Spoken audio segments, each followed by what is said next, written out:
All right. Hello, everybody, and welcome to Good Morning Xbox. I'm your host, Axel1324. And I'm Cool Cat Terry. That's right. And welcome to 2026. Happy New Year, Terry. Woo! Happy New Year! All right. It's time for New Year, New Me. There we go. Do you see the difference? Oh my gosh. Ugh. It's riveting. Did you do any New Year's gaming resolutions? Like, hey, I'm going to play more this year. I don't do resolutions, but I did play more. What did you play? I just been sticking with expeditions lately. Mm-hmm. So I've gotten kind of back in the groove a little bit on that.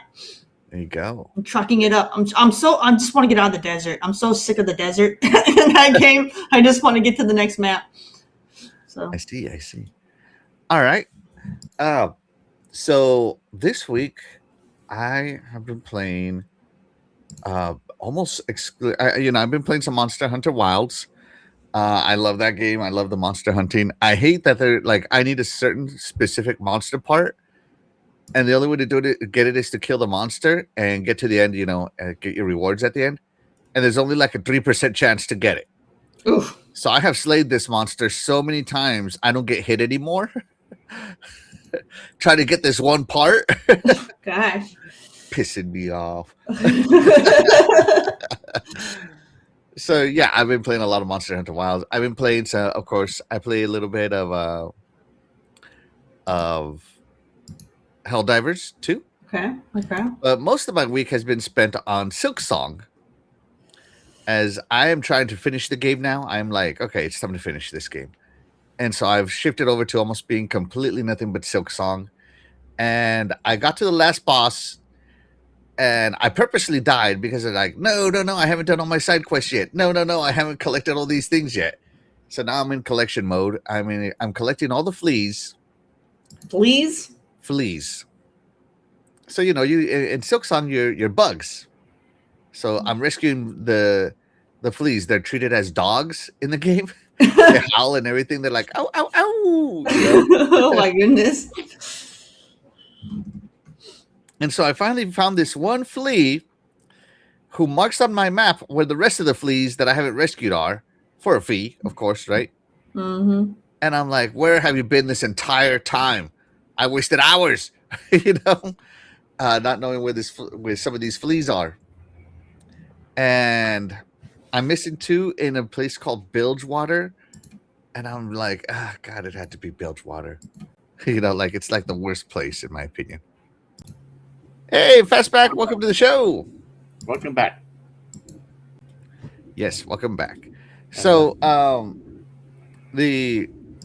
that's what I've been playing, and so once I collect all the fleas, I will get my final upgrade to my needle, my 4th upgrade, and also my tools has already been upgraded all the way, so I got my full tools upgrade, and I'm ready to rock. I'm ready to go take on that last boss, and I know Act 3 opens up, but I don't know if I'm gonna keep playing after Act 2.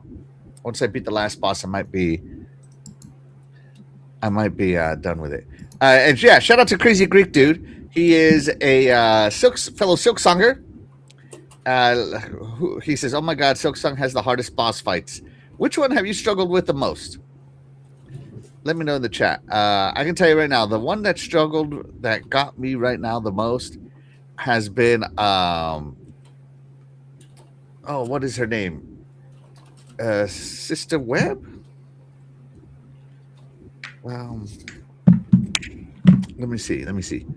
List of Silksong bosses.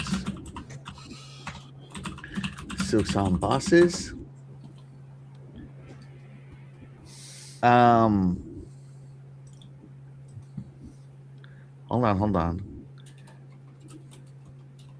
Widow. There we go. The first real hard one has been Widow for me.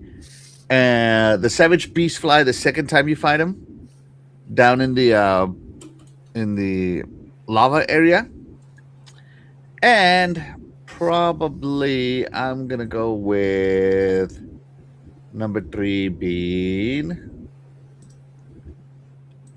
I guess it's technically not a boss. It's that 11 round freaking wave, the 11 waves bad guys. Oh my god, that pissed me off, man. 11 waves. I got stuck on that for a while. The hardest one right now is that 11 waves. But yeah, those have been the 3 hardest for me. So yeah, Fastback, welcome to the show, buddy. What have you been playing this week? Let's see. I've been playing some Days Gone on the ROG. Some Dave the Diver on the Xbox. All right. And then after spending a little bit of time with family, my brother-in-law and friends and my nephew, they're still big into Ark Survival. Mm-hmm. Now it's called Ascended, I think. So they kind of got me in that bug, and so I decided to go down that rabbit hole and just kind of started my own single player. I haven't played in a while. And I definitely, I used to play this hardcore back in 2015 to 2018. I have over 1,000 hours when it came out. And it was rough back then, a lot of lag and, but I'll tell you what, it's a good looking game now. They definitely changed a lot of the mechanics. I guess a lot of it makes sense now how to take care of this and that. Mm-hmm. So yeah, just getting familiarizing myself with that again. So I'm kind of the main thing. What I want to do is like jump in there with my family. Kind of just run around, help with that once in a while, and then not a full time deal like I used to. So, but other than that, that's been about it. Awesome. We lost him. What? Me? No, Axel went poof. I guess he went to go download Ark Survival. He got lost in that rabbit hole too. There's a lot of dino poop you could pick up.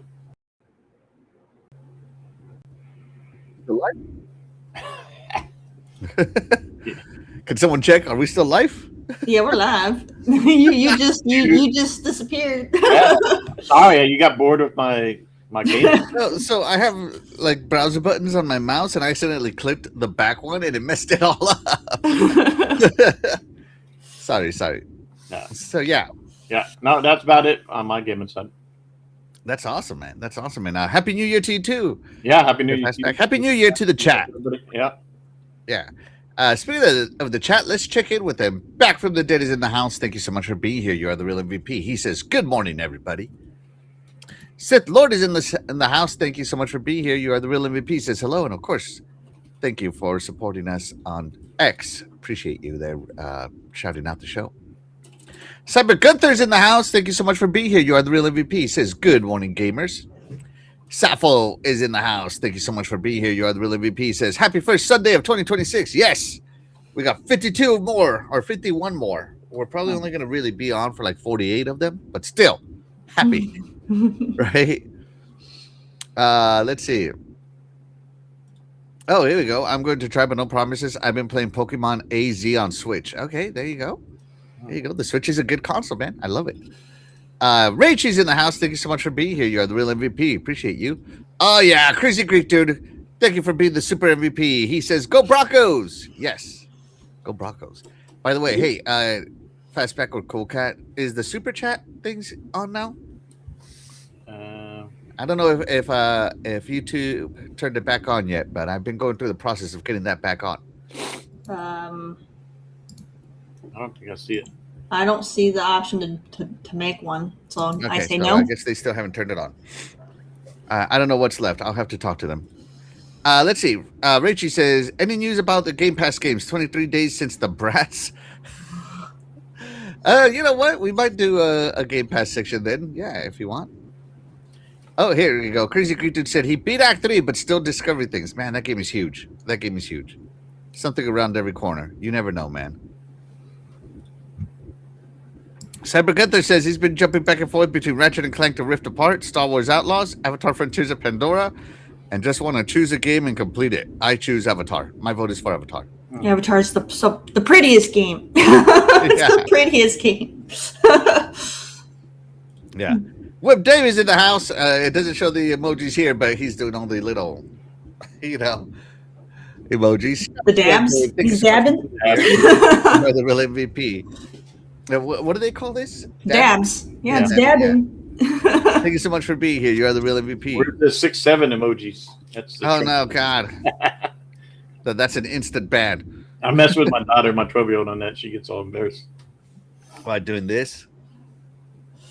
Dude, I was watching a YouTube video, and Uh-huh.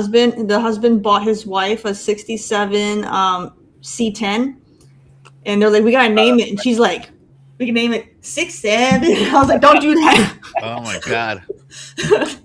But yesterday I was laughing because we went to a big volleyball tournament, and so we were on court 667. I told my daughter, "Hey, we're on 6-7." She's It's like, so dumb. It's so dumb, but I can't really say anything because our generation did I know. did we 6'9". every We did generation. the freaking, I need some TP for my butthole. I mean, could you imagine our parents being so annoyed? Oh, I need some TP for my butthole. Every gen has their every gen moments. Yeah. Just being annoying kids. We were annoying kids at one point too. Yeah. Let's see. There's been some huge deals on Xbox, by the way. Yes, the deals have been great on Xbox lately. It's hard to deny these deals. Yeah. And Web Dave. Be sure to like and subscribe, everybody. And of course, check out Web Dave later tonight. Let's see, it goes live around 7-ish my time. So that is 8 o'clock Eastern, his time, PM. Yeah, I've been going back catching some of his stuff, but I think on Monday. But he's every Sunday night, right? Right. Okay. Yeah. Be sure to check him out. Yeah. He has that sultry radio voice. This is Web Dave. Like I can't do it. I don't have the voice for it. He has that radio voice. Sappho bought Ticket 8 for $23. Dang. Let's see. Right now, Actory Tormented Trobio and One Way in East Farfields. I forgot what it was called. Tormented Trobio. I beat Trobio. I found him by accident, and I beat him like third try. And I think it was so hilarious because he's like an actor, and you fight him on a stage, and when you beat him, he's like, like he makes all kinds of poses before he dies. It's pretty funny. No super chat, so we'll see. So yeah. Oh, you stop it. There you go. All right, so let's get into it. So first topic of the day. Let me get my stuff going here. So Terry, I don't know if you remember this trailer. Let me oh no, I gotta reset because I hit back. I gotta reset this. Hold on, Terry. You don't remember anything yet. I remember nothing. All right. So I don't know if you remember this trailer. This is a trailer to a little game called Mudang Two Hearts. And apparently it has been canceled unofficially. So this is an action stealth game based on the Splinter Cell formula. So for those of you wanting that Splinter Cell remake, look what happened. It got something made and it's inspired by it has been canceled. Dang. While the gameplay revealed suggested it was deep into development, the project may have been canceled. So what is going on here? So we may never get to play this one. So EVR is a Korean studio, and they've been going through a rough patch since the game's announcement. So what happened? So first off, Mudang Two Hearts looked interesting because it looks like you play the damsel in distress in parts of it, and then you play the hero in the other parts of it. So you get both sides of the story. So I thought that looked pretty cool, right? I'm like, you know what? It's interesting. I might need to see more though. I may never see more. So EVR went through a massive layoff, per a tracking site in Korea, right? That reduced the employee count from 100 plus all the way to only 22. Okay. That's more than enough to finish the game. This is back in August. Hold on, we're getting there, Terry. Furthermore, the studio's website also stopped working a while ago, and it has now been completely removed. No updates since August. Right? And the developers have been inactive on X, on YouTube, on social media, So it has a release date of March 2026, right? Has a release date of March 2026. But they had another round of layoffs Terry, and it is down to just the 2 CEOs for Mudang 2 Hearts. And so we're facing a cancellation on something that was shown off on the Xbox Game Showcase because they haven't had the funding to finish the game. Now, who funded this before? I have no idea. I can't find any information on it. But they might be looking for funding. Should Xbox fund this game and save us and get us some Mudang 2 Hearts, Terry? Do it. Do it. What do you think? Chat, let us know. Should Xbox fund this game? Oh, you know what? Let me ask the chat. Hold on. Start a poll. I think it depends. If Xbox has seen this game and played it themselves and they believe in it, then yeah. But if they haven't seen it and there's some doubt, then I don't think they should. But it doesn't say Game Pass, right? So maybe if they had done Game Pass, they would have got some money out of that up front. But I mean, it was at the Xbox showcase, so I mean, I'm sure some of the big wigs had to have seen it. So.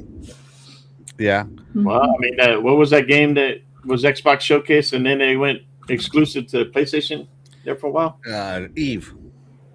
Yeah, but the other one, the other one, the monkey, the freaking Wukong. Was it Wuching? No, Wukong. Wukong. Yeah. So no guarantees. So there you go, chat. There's a poll in the chat. Let us know if Xbox should fund Mudang 2 Hearts. So we don't really know much about Mudang. Now, if Xbox funds it, they're going to put stipulations on it. Xbox Play Anywhere. Yep. If Xbox funds it, they're going to put Xbox Play Anywhere on it. They're going to put it on Game Pass. There's all sorts of little add-ons that come with Xbox funding your project. I mean, it looks cool. I would like another. I loved Splinter Cell. I would like another stealth military game. Mm-hmm. So. But Xbox isn't really in the business of saving troubled games. I don't think they've saved a single troubled game ever. Well, they didn't save their own game, Perfect Dark. Look, if you're not doing well, if you can't sit there and prove to the power up bees that your game is good and ready to go, then see ya. Yeah. Yeah, no. I don't know. I just don't see Xbox funding it, just being honest. As much as I would like them to, Xbox is not in the business of saving games and titles, although they are in the business of improving games and titles. So, like, when Psychonauts 2 came over to Xbox, they funded it. They were able to add boss fights and things like that, making it better. So it's not like Xbox funding isn't there, but I mean, Xbox Global Publishing, I think is what it's called, XGP. Usually they pick up games at the very beginning. They don't go in after they've been revealed and then fund them. That's just not the way Xbox rolls. Yeah. So I just don't see Xbox saving this one. So unfortunately, from the Xbox side, I think Mudang is dead unless Nintendo or PlayStation or Ubisoft. Terry, Ubisoft funds this? No, Ubi's not going to buy it. They got their own stuff going on right now. So you think Ubisoft would fund this Splinter Cell knockoff? No. Well, they might do it just so they could throw their name on it and just rename it. They might. What if they throw their name on it, rename it, and then at the end, this reveal right here ends up being Sam Fisher? Yeah, like they literally could just change the assets a little bit. They could do that, right? They could if they got full control of it. They could. Oh! There you go. Come on, Ubisoft. Let's do it. Let's check in with the chat. Let's see what they think of Mudang 2 Hearts. Let's see. What's going on here with Dave? What happened? What'd I say? Women remember, Axel, and will never let you forget. What'd I say? Mm-hmm. I'm so confused. What'd I say? Oh my gosh. What happened? In-engine footage was supposed gameplay can be fake. Yeah. Yep. Absolutely can. And be sure to hit that like button. Yes. Let's see. Sith Lord. What happened to your super chats? You know what? I don't know. I thought I fixed it this week, but maybe because, everybody's on vacation till next week, it won't come back. But I removed all the little super chat things on my account. I have no idea what happened to it. I'm going to talk to YouTube and see what happened to it. Okay, Sith Lord. So yeah, I don't know. This is the second Trobio fight, like an encore fight, even harder than the first. Oh yeah, absolutely, absolutely. Shout out to Lost Boomer. Thank you so much for being here. You are the real MVP. Do you want to build a snowman? Is what he says. Oh man, if you got snow where you're at, that's awesome. Over here, I'm in shorts. Mm-hmm. Just say it. In Texas, I'm in shorts. Fastback, you live in Texas. Are you in shorts? It was a beautiful day yesterday. That's right. Let's see. Rachie says, nah, Xbox should use that cash to dig themselves further in AI and destroy what Bill Gates created. Oh my gosh. Sappho says, another abandoned situation, it seems, is close to the finish line, isn't it? They can sign them to a Game Pass deal. Right? Yeah. Rachie says, Xbox doesn't have any money right now. Nutella. Nutella is putting all the money into destroying Windows. Oh. Oh, there you go. Oh my gosh. And shout out to Dan, the man Cunningham. Thank you so much for being here. You are the real MVP. He says, hey y'all, how's everybody? How's it going, Dan? How's it going? Doing good. Go. Whip Dave says, Axel Terry, let me know if I can help you with your super chat setup. Yeah, once I get with YouTube, I'll let you know. And my name is Captain Ketch is in the house. Thank you so much for being here. You are the real MVP. He says, I can't wait for the Splinter Cell remake. Hope they get it right. That original trilogy was one of my favorite games growing up. There you go. Splinter Cell. Back from the Dead says, still a bit of snow here. No problem. In Texas, they can see a snowflake and claim a state of emergency. No kidding, man. I'll tell you what. These Texas drivers, man, one drop of water on the road and these guys just accidents all over the place. It's for your safety. We're not built for that. It's crazy. One drop of water will do that to them. All right, so none of us think Xbox is going to save this one, right, Fastback? It just depends what's going on behind the scenes, if it's actually worth it. I think Ubisoft can save it.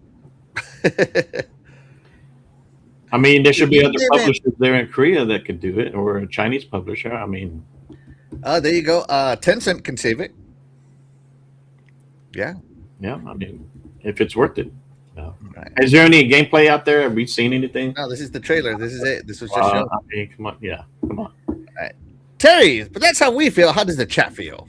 All right. Should Xbox fund Mudang 2 Hearts? 55% yes, I need Mudang. 27% no, let it die. 18% no, let someone else fund it.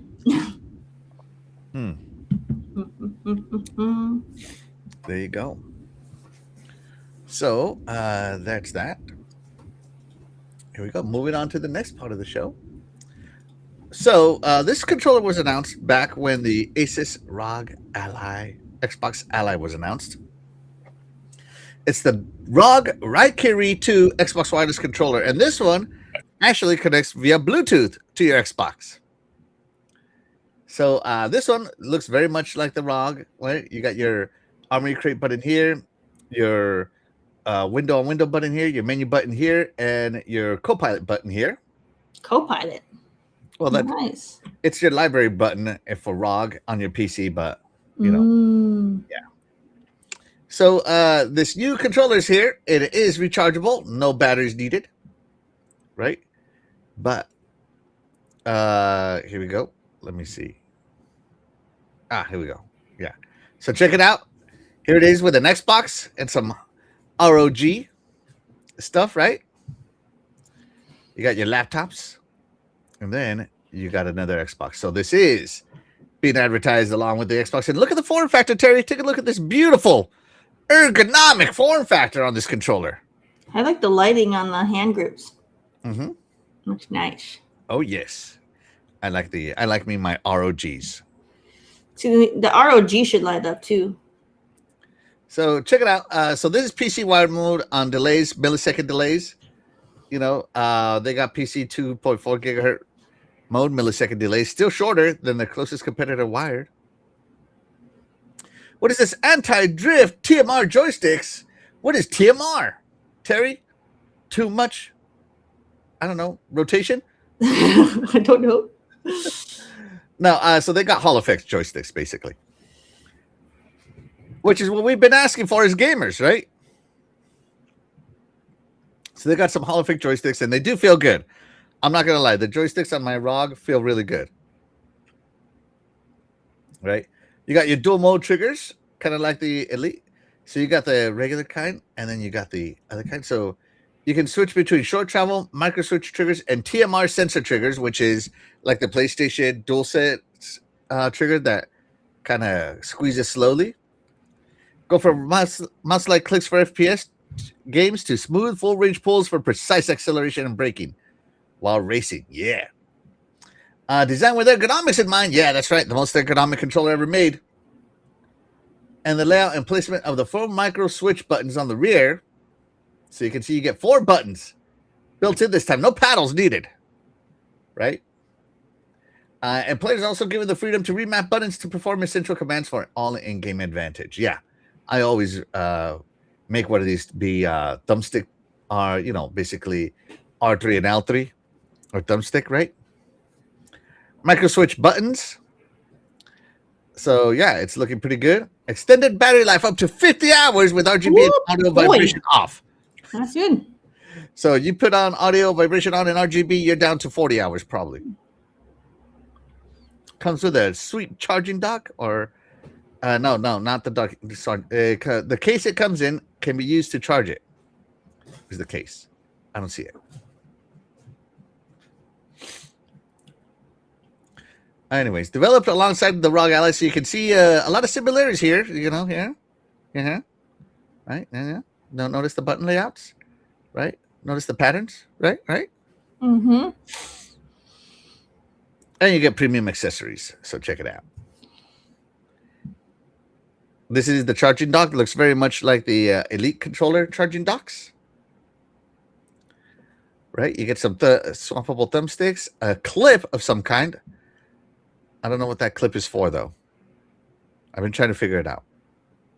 But I am at a loss. So, yeah, there's the case. And, yeah. You get a lot of this stuff. So, there you go. The ROG Raikiri 2 Xbox wireless controller. Terry, you getting one? Those are nice, but no, it's probably like a $300 controller somehow. It is. Proceed. Enhance. Oh, hey, this controller can be yours for the low price of $189.99. So cheaper. That's than nice. The full Elite Series 2. That is nice. I'm actually surprised at how cheap that is. I would think, Asus would have really. Oh, well, all their products are going up 30% in tomorrow, so be sure to get it today. buy it today. Yeah, and you think I'm kidding on that, but I'm being honest. Man, 30%. Yeah, so 190 plus 30% is $247 tomorrow. So if you guys got any gift cards for Christmas, you better spend them today. Today, yeah, because I might go to Best Buy and just buy it. I won't even open it just in case to make up my mind. So yeah. Fastback, are you still with us or are you out? Did he put anything in the private chat? Sorry. He stepped away. All right. So there you go. Fastback is out. So let's see. Let's see what the chat thinks. What do you think, chat, about the Raikiri 2 controller from Asus? Let me know. Hold on. Let me go back over here to where did it go? This one right here. I think this is the best advertising page for it right here. All right, so let's see. Let us know. Let's see. Back from the dead. Yeah, so let's see. Last Bill, I've been out with kids on sleds and making a snowman. That's cool, man. Hey, gotta enjoy that. Yeah, when we went up to Colorado, we spent some time with some nieces and nephews building a little snowman. So yeah, I totally understand it. Sappho says, I don't know if this is on the list of topics, but Jez Windows Central says there'll be no Xbox layoffs. I believe it when I see it. Look, they already had their layoffs. The sun rising. They already had them, so they're not going to need to do them for at least until next winter. Yeah, no, like layoff season comes in spring, and then fall every year at Microsoft like clockwork. They have layoffs every time during that, all the time during that year, that time of the year. Which is why I kind of stopped reporting it because it's become predictable. Mm-hmm. Just It's being got honest. news. Just being honest. Do I feel sad for those layoffs? Absolutely. I would hate to be laid off. But am I surprised is my question. And the truth is, no, I'm not. So we'll see. And they usually lay off all their contract force during those times, so they don't become permanent. So yeah. Let's see. Sappho says, "Is that the one that doesn't get stick drift? It's strict drifts resistant. So holofics don't get stick drift. They get sensitivity. Like they become less sensitive as time goes on. So they also have their downside, right? Okay, so I looked up what it stands for. It's a tongue what? twister. Stands for tunneling magnetoresistance. So yeah, Hall effect. So it's a magnetic joystick sensor in there. Which is Hall effect. Yeah. Yeah. So yeah. Axel, the stand so you can put it and charge it inside the box. Yeah. There's a short video that shows you all the features. Really? I haven't seen it. Let's see. Let's go to the gallery. Is it in the gallery? No. Is it in the tech specs? No. By the way, I love how clean these pages are. Yeah. Usually I can just click the video here, but I haven't seen it. Either way, we get the idea here, right? Oh, Web Dave said he bought one. It's great. Oh, man. Okay, Dave. Oh, okay. There you go. There you go. He bought one. He said it's great. So is it a gamepad Xbox wireless or just Bluetooth? It's Bluetooth and wireless. It's wireless for Wi-Fi, wireless for PCs, and it's Bluetooth for the Xbox. So the TMR technology is the newest tech, and it's better than HoloFX in that it takes less power draw compared to HoloFX, which is cool. Mm-hmm. And it's better for competitive like FPS games with precision aim, whereas HoloFX is not really good for that. Yeah, it's not that sensitive. Yeah. Yeah, so it's superior. Superior. And there's a bunch of other things that makes it better too, but those are the ones that matter. Yeah. Let's see. Is it for everything with that price increase? So will the Xbox Handheld increase? Yeah. Yes, the Asus ROG Ally is increasing tomorrow. Everything Asus is increasing tomorrow 30%. Just so everybody knows. Gotta think AI. Mm-hmm. Shout out to Rain G. Rain. Shout out to Rain. Thank you so much for being here. You are the real MVP. Appreciate you. He says sliding through here. Appreciate you, buddy. Thank you so much for stopping by. I would have to see how it handles Street Fighter 6. I just broke an Xbox controller playing that game. Guess those crappy triggers as always. Really? I've never broken a controller through triggers. It's always my thumbsticks. Always my thumbsticks. Let's see. I had my next controller after I get tired of repairing my crappy Elite 2. Oh. All right. Let's see. Bluetooth is for PC. Xbox never had Bluetooth. No, it does have Bluetooth. It has Bluetooth. It does too. It had Bluetooth since the 360. No, it's had it for a long time. No, the one had Bluetooth. I know that much. Mm-hmm. Yeah. Oh, here we go. It also comes with its own dongle, so you could just plug the dongle in and begin to play right away on your Xbox and your PC. Awesome. Yeah, and you can select. You can program it for up to 3 devices. I read. So that's cool, and it also has the capture button. Pretty cool. So yeah.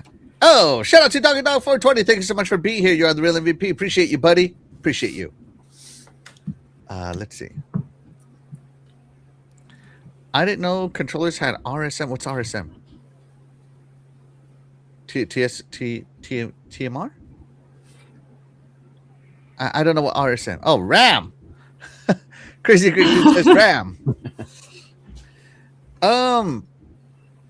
I don't know. I don't build one, so I couldn't tell you, but they probably take some sort of proprietary RAM. Probably.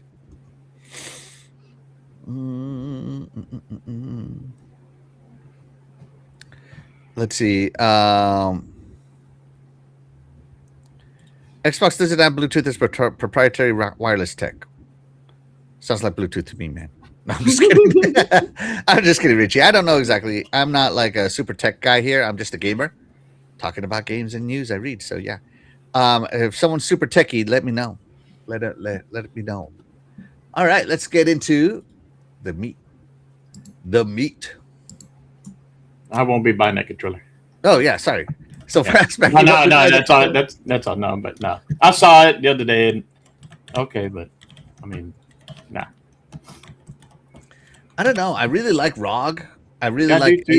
I really like. So to me, it's between the ROG and the the Razor Wolverine. Yeah, I like that one. Right, and they're up to the Wolverine V3.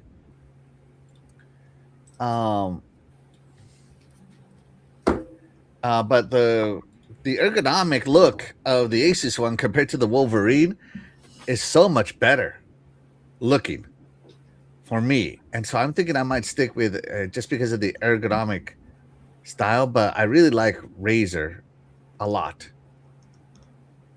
for products. I've always had good luck with them. Like all of their products last me at least 10 years. So I quickly looked it up, and Xbox controllers use both Bluetooth and their proprietary protocol. They use both.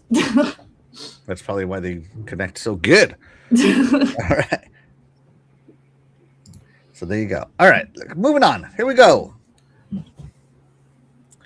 Let's see. Up next is the top 100 Xbox games played in 2025 were announced, Terry. They were announced. All right. Take a quick guess before I put this list on. Terry, what do you think is number one on Xbox? I'll let you know if you're right or wrong. Number one Xbox let me pull in up the terms list of... so I can tell you where it is. Hold on. Wait. Okay. Oh, Jesus Christ. Get to the list. Scroll. Okay, I'm at the list. All right, Terry. Okay. Number one for Xbox games, so it could be third party, or is it first party? These are only? games played on Xbox. Games played on Xbox. Number one game. Number one game. Minecraft. You are correct. Woohoo! You got it, Minecraft. Call of Duty. Yes. Minecraft is always number one, followed by Roblox. Oh, you are wrong. Well, Roblox, I don't think you can play Roblox. Roblox is number 6. Okay, Fastback. What do you think was number 2? Call of Duty. Which one? Fortnite. I don't know which one. I'm just saying anyway. It doesn't matter which one. This is Call of Duty. All right, so yeah, the top 100 games played on Xbox got released by True Achievement. They use data from Annapurna and something like that, right? It's probably like Black Ops 5 or whatever the game was that they had throughout 25, right? Because they just released their new one at the end of 25, so yeah, it would have been the other one most likely.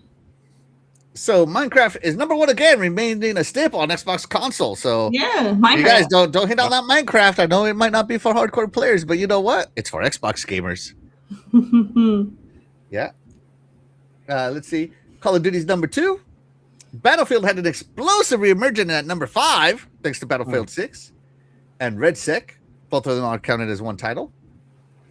Elder Scrolls 4 Oblivion Remastered is the biggest new game debut entry on this year's chart at number 7.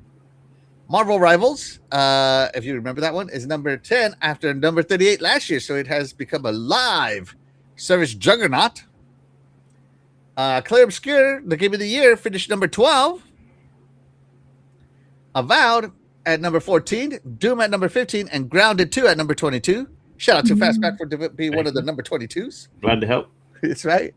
Power went from number 5 to 37. Yeah, I stopped. No Man's Sky went from 80 to 48. Holy crap. Wow. So yeah. But Game Pass and live service games dominate. Meaning some games like Kingdom Come Deliverance 2 and Monster Hunter Wilds don't even crack the top 100 now. Hey, you know what? I like Game Pass a lot, so I can't really dominate. So yeah. Let's see. Now I'm going to skip this, right? The biggest entries. All right, so here we go. The biggest entries this year. All right, so this is new for 2020-25, right? Of last year. Battlefield 6 going all the way up to number 5. Oblivion going to number 7. Clear Obscure at 12. Avowed at 14. Doom the Dark Ages at 15. Grounded at 22. Skate at 23. Rematch at 26. Tony Hawk's Pro Skaters 3 and 4, the remake, 27. Gears of War Reloaded at 29. I'm actually surprised it's that high. Sniper Elite at number 30. Atom Fall at 31. Great game. Arc Raiders. So this one is new. I'm going to assume this one's going to be higher. Is at number 34. Yeah. Police Simulator. Patrol Officers, number 39. That's right. I'm surprised that's even on there because I played that game. It's people love it.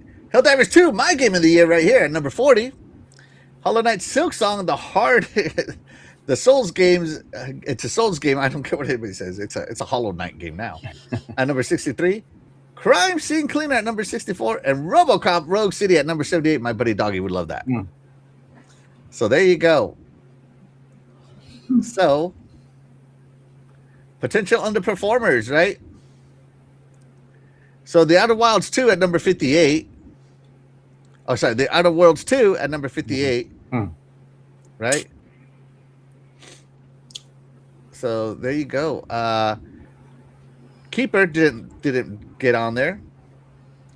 Ubisoft's Assassin's Creed, not on there. So Something Midnight's not on there, I don't think. So let's see. Here's the list of the top 100. First, top 10. Check it out, Terry. What do you think? Is this are the gamers playing the right games? I mean, they're playing the expected stuff. Yeah. Yeah, this is all stuff that I would assume would be there, and I don't play any of it. But yeah, this is what I would assume would be there. You don't play any of the top 10? No. Not even Forza Horizon 5? It's a car game. Come on. It has BMWs in there. I mean, they're always... The crew is better. Broken, but they're there. No. You're not playing some Roblox? Come on. Nope. I'm not playing any of these games. I see. So, all right. I see how it is. All right. What do you think, Fastback? Do you play any of these top 10? Every once in a while I might jump in Minecraft. I haven't played Grand Theft Auto in a long time. Call of Duty, Fortnite, no, I haven't really played those. Battlefield, nope. Roblox, my daughter played that a lot, but she's starting to wind off of that. I played the Oblivion Remastered. Forza Horizon 5. It's been a while since I played it, but I haven't played it this last year. And the other two, no. Yeah. So there you go. But I'm not surprised. I mean, these have been top games played for a long time. So. All right. So let's see the top games. Let's see. I tried the new Call of Duty, the campaign, and because it's a co-op campaign, I'm waiting for my friends. No. I played this one way back in the day. I'm not replaying it. I stopped playing Forza Horizon 5 a while ago, so I did not play this one in 2025, probably. You got sick of Mexico. No, it's I got other games. You got sick of Mexico. All right, here's 11 through 20. Mm-hmm. All right, 11 through 20. Terry, are you playing the Halo Master Chief Collection? No. Are you playing any of these? No. Well, no. Yeah, well, Hogwarts Legacy I touched on a tiny bit. And then most of these, there's a couple new ones on here, but most of these are old games that I've been there, done that, and I'm not playing them anymore. Like Red Dead, not playing that no more. Mm-hmm. Well, what about you, Fastback? Do you play any of these in 2025? Avowed. Maybe some Halo Infinite early in the year and Hogwarts Legacy. That's about it. There you go. All right. So there you go. Lots of good stuff, right? All right. So we could keep going through this over and over and over again. So let's see. I played Avowed, Halo Infinite, of course. Oh, see, Thieves is on there. Nice. Nice. I played that game for 3 years. So yeah. Yeah, when it first came out. Yeah. God, man, I was a year one pirate legend. All right, back when you had to work for it. All right, so hold on, I'll get to talking about here, right? Let's see. let me go to. Oh my gosh. The chat's been on fire. Holy cow. Let me catch up to them. You guys really scrolled this. Let's see.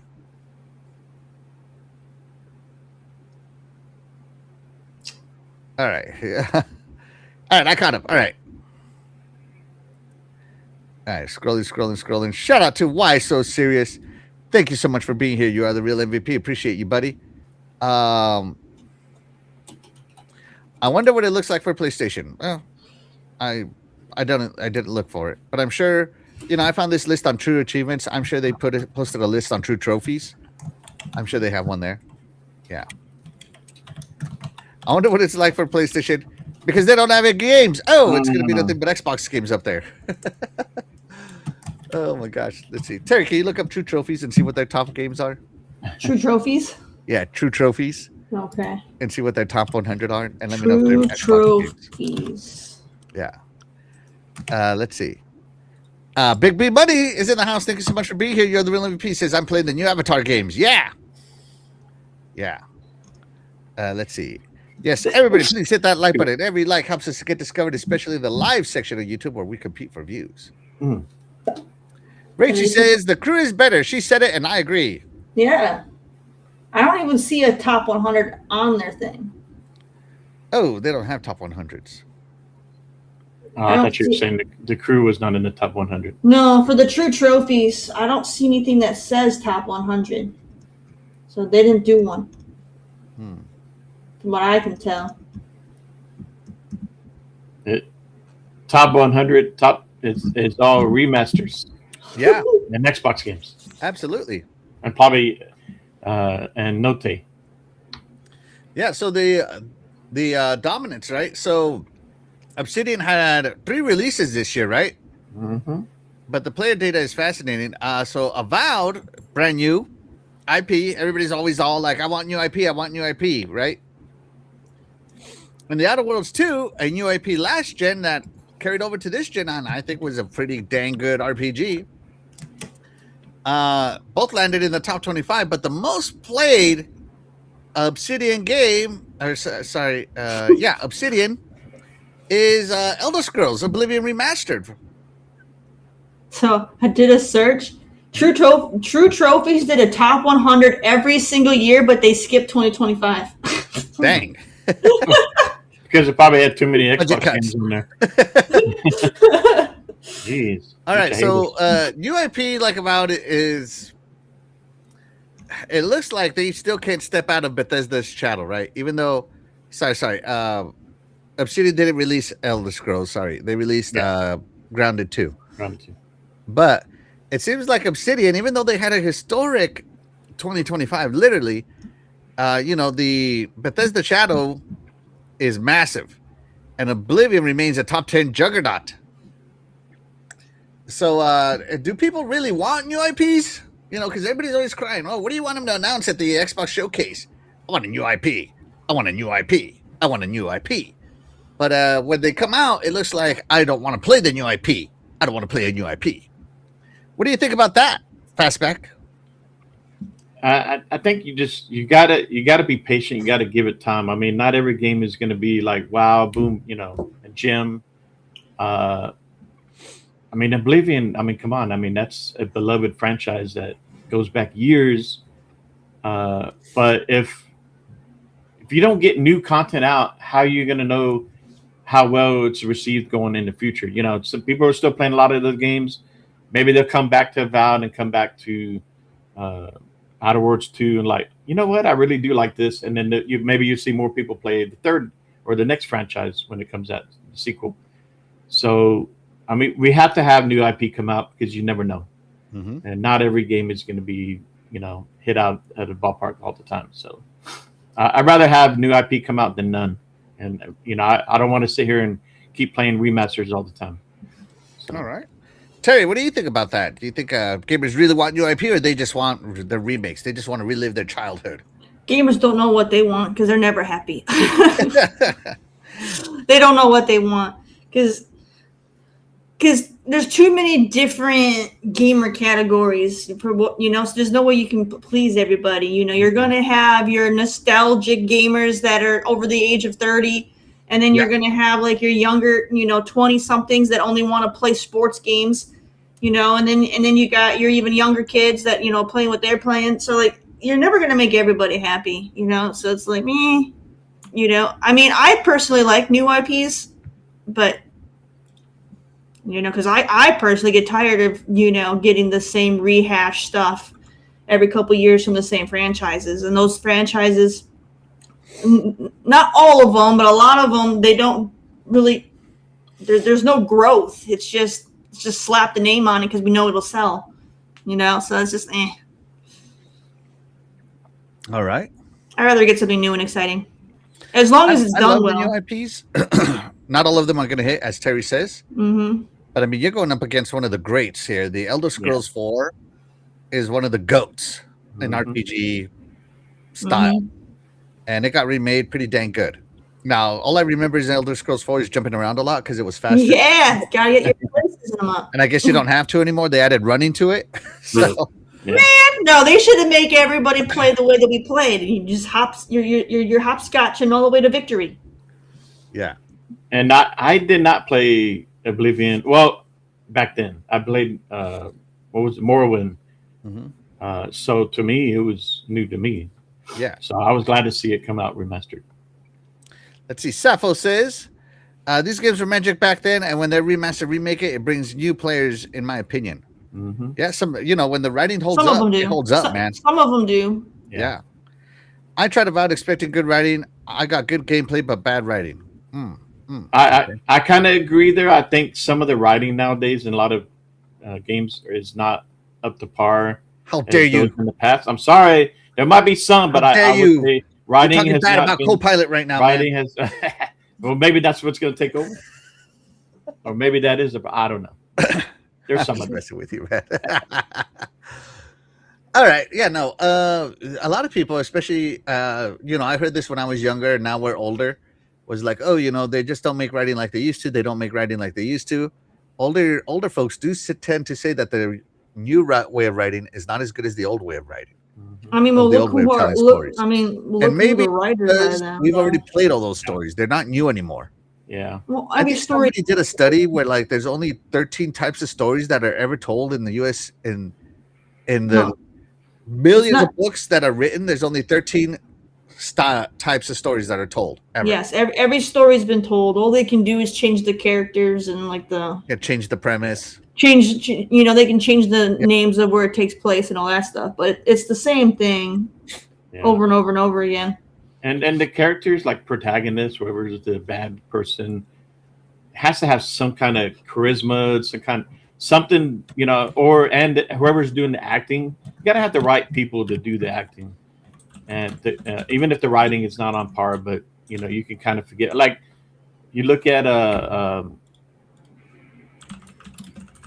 what was the Ubisoft game on the island where they that one franchise where you had Far Cry. We had what's his name, the actor that played the main villain, not Escobar. He was also in Star Wars too, but he's a great actor. But to me, if you have the right people playing some of these characters, that does help. And a lot of movies, a lot of TV shows nowadays, a lot of the characters are not appealing. Yeah. I see. Yeah, no. I don't know. We'll see what happens. But yeah, 2025 looked to be a great year. And of course, the Game Pass, the Kingmaker right here, Clear Scare Expedition 33 cracked the top 15 here at number 12. So the Game Pass effect right there, baby. Turn-based RPGs, a lot of people swear them off. A lot of people do. They don't want to play turn-based RPGs. But thanks to Game Pass, you could try it. You could, because it's included in your subscription. It's not free. It's included in your subscription. I'm sure a lot of people tried it and they're like, you know what? This game is awesome. This game is fire. So the Kingmaker, the Game Pass effect. right here. Bam. Can't convince me otherwise. There's so many people that don't play turn-based RPGs, and the Kingmaker right there. You know, it cracked the top 15. Probably the top 10, all if you really consider like everywhere it released. So yeah. Let's see.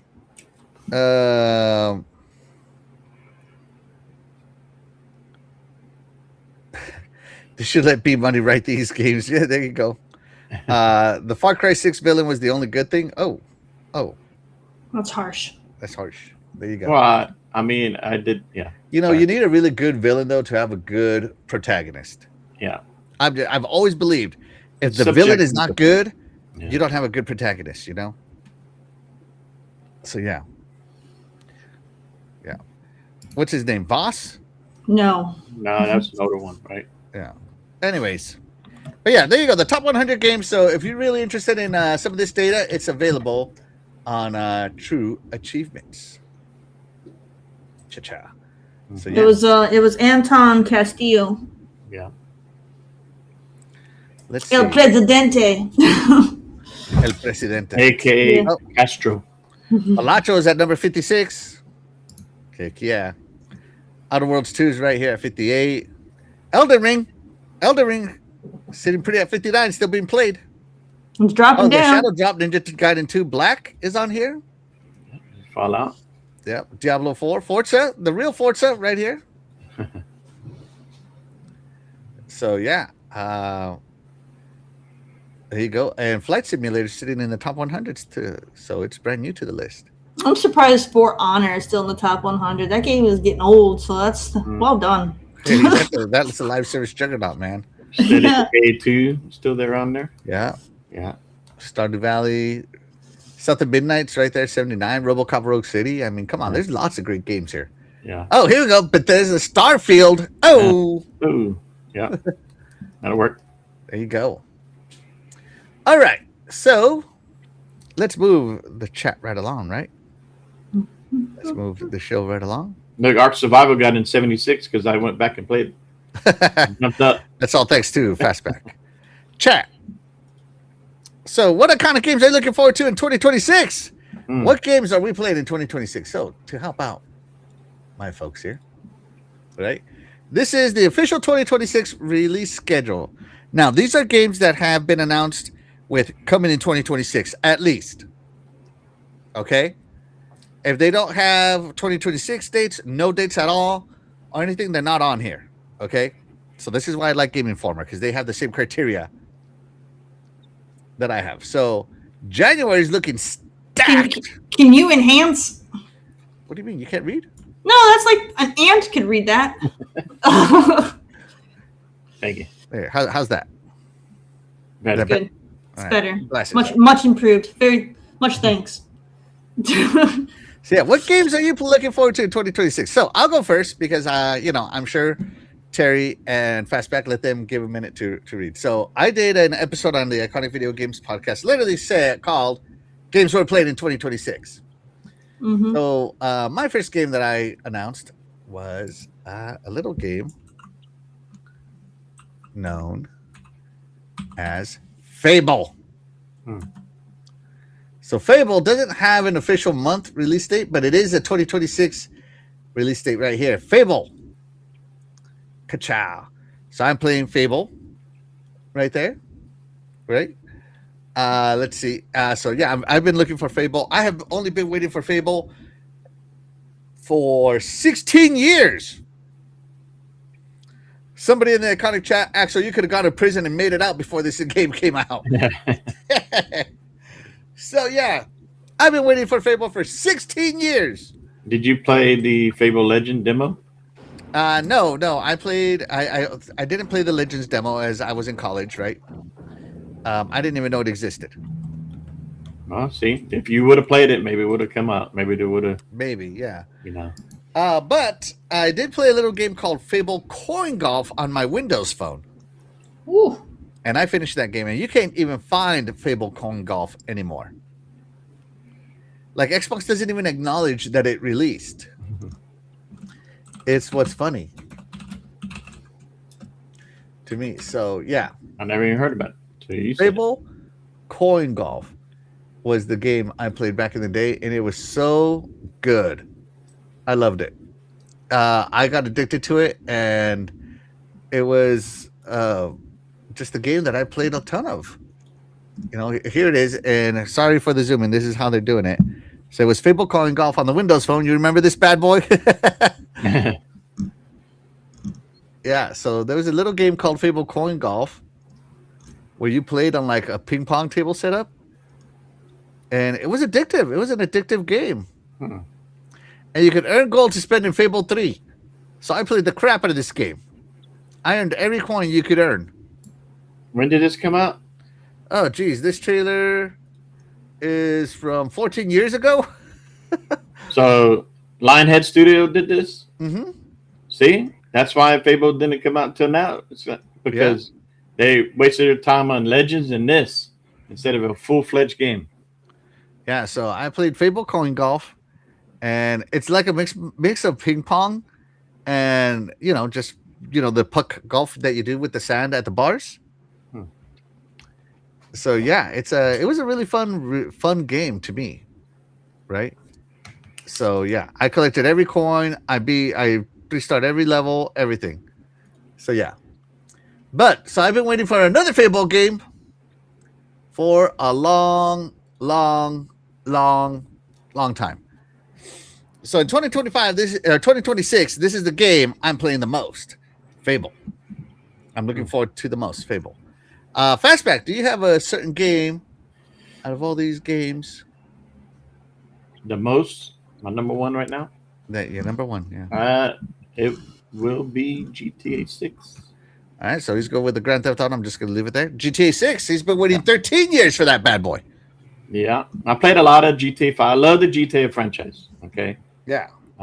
Going back to when it was only on PlayStation, that was a big reason why I had PS2. But played a lot of the PS5 online with my brothers, and then we finally got tired of it. So I'm looking forward to this one. I kind of like that they're going back to Vice City. Yeah. And the fact that it's going to be the biggest map of all of them put together pretty much. And the story, I've always liked Grand Theft Auto campaigns. Online, I look forward to if my brothers jump back into it, but I hope that they support the campaign. Maybe it'll be an online campaign type deal where they can just, if you want to play it single player, you don't want to do it multiplayer, then I hope they support that. GTA is going live service 100%. Yeah, but I hope they give you the option to play it single, at least, right? You're not having to worry about people griefing you and stuff like that. No, you got to get the griefing. Okay. So we'll see. But yeah, right now that's my number one. We'll see if it even comes out. Maybe it get delayed again. Never know. All right, there you go. Okay. Terry, which game are you looking forward to the most other than Fable? No, I'm just kidding. You can look forward to Fable the most. Stupid Fable. Fable was amazing, and then they ruined it. No. With Coin Golf? Is that what you're trying to tell me? No. The new Fable, like, I don't know. I love Fable, but I have zero hype for this new one. They haven't shown me a single thing that gets me excited. I feel like they've completely ruined what Fable has always been. But whatever. Whatever. Fable's dead. Fable's dead. Oh it died with Lionhead Studios. Whatever. I hope your BMW dies on the side of the road, right? Oh! Oh, man. I'm kidding. All right, go ahead. All right, so for me, I'm kind of torn because the one I'm most excited for probably isn't going to come out in 26. I don't know, but I guess the one that I would be most excited for would be Tomb Raider. Which one? Legacy of Atlantis. Oh yeah, that one does have a 2026. It says 26, but I ain't gonna hold my breath on that. Yep. I don't think it will. Atlantis. I don't think it will. Yeah. Release date 2026. Mm-hmm. Let's click on this official website. Oh yeah. It's so pretty. Okay. It looks gorgeous. Yeah. It's so pretty. Yes. So there you go. Legacy of Atlantis, the remake of the first one, right? Yes, because the first one is unplayable, man. It's so unplayable. And like I loved when they did the anniversary collection or the anniversary version of it. So I want to see it how they do it because it looks so stunning. She does. So yeah. All right, so there you go. That's the one you're looking forward to the most. Yeah. Yeah. Can I have a runner up? Because I really don't think that's coming out. Oh, runner up. Okay. In case I want a runner up. All right, no faith. All right, no faith. I have no No faith. faith in Amazon games. All right, what's the next one? Styx, Blades of Greed. I don't even think that thing. I think that thing got canceled. It comes out in February, I think. It did not get canceled. It better not have got canceled because Styx is amazing. Styx. STYX, like the band, I think. Yeah, Styx, Blades of Greed. Okay. Yeah. Yeah, it's slated for February 19th. Yeah, it's coming. February 19th. Styx, Blades of Greed. No combat. All stealth. Yes. So, true stealth. Yes, absolutely. Gotta hide in all the pots.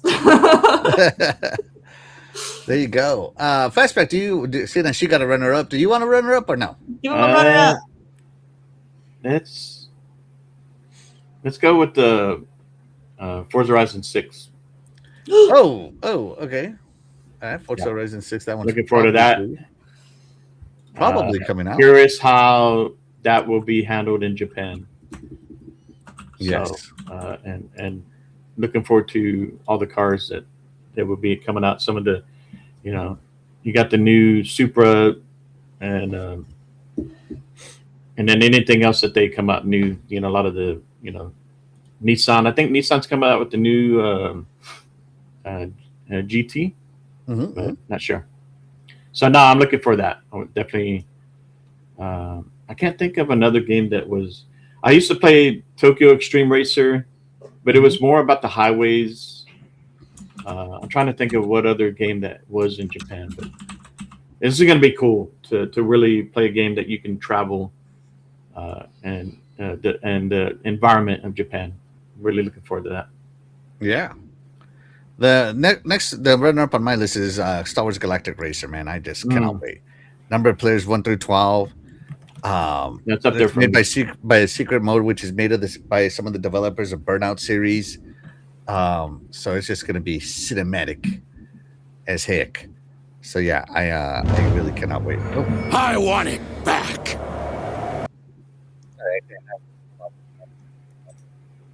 Turning that off. So yeah, Star Wars Galactic Racer for me. I'm looking forward to that too. Yeah. So yeah. All right, chat. Let us know what games you're playing in 2026. Let's check in with the chat. Let me scroll up here. Let's see.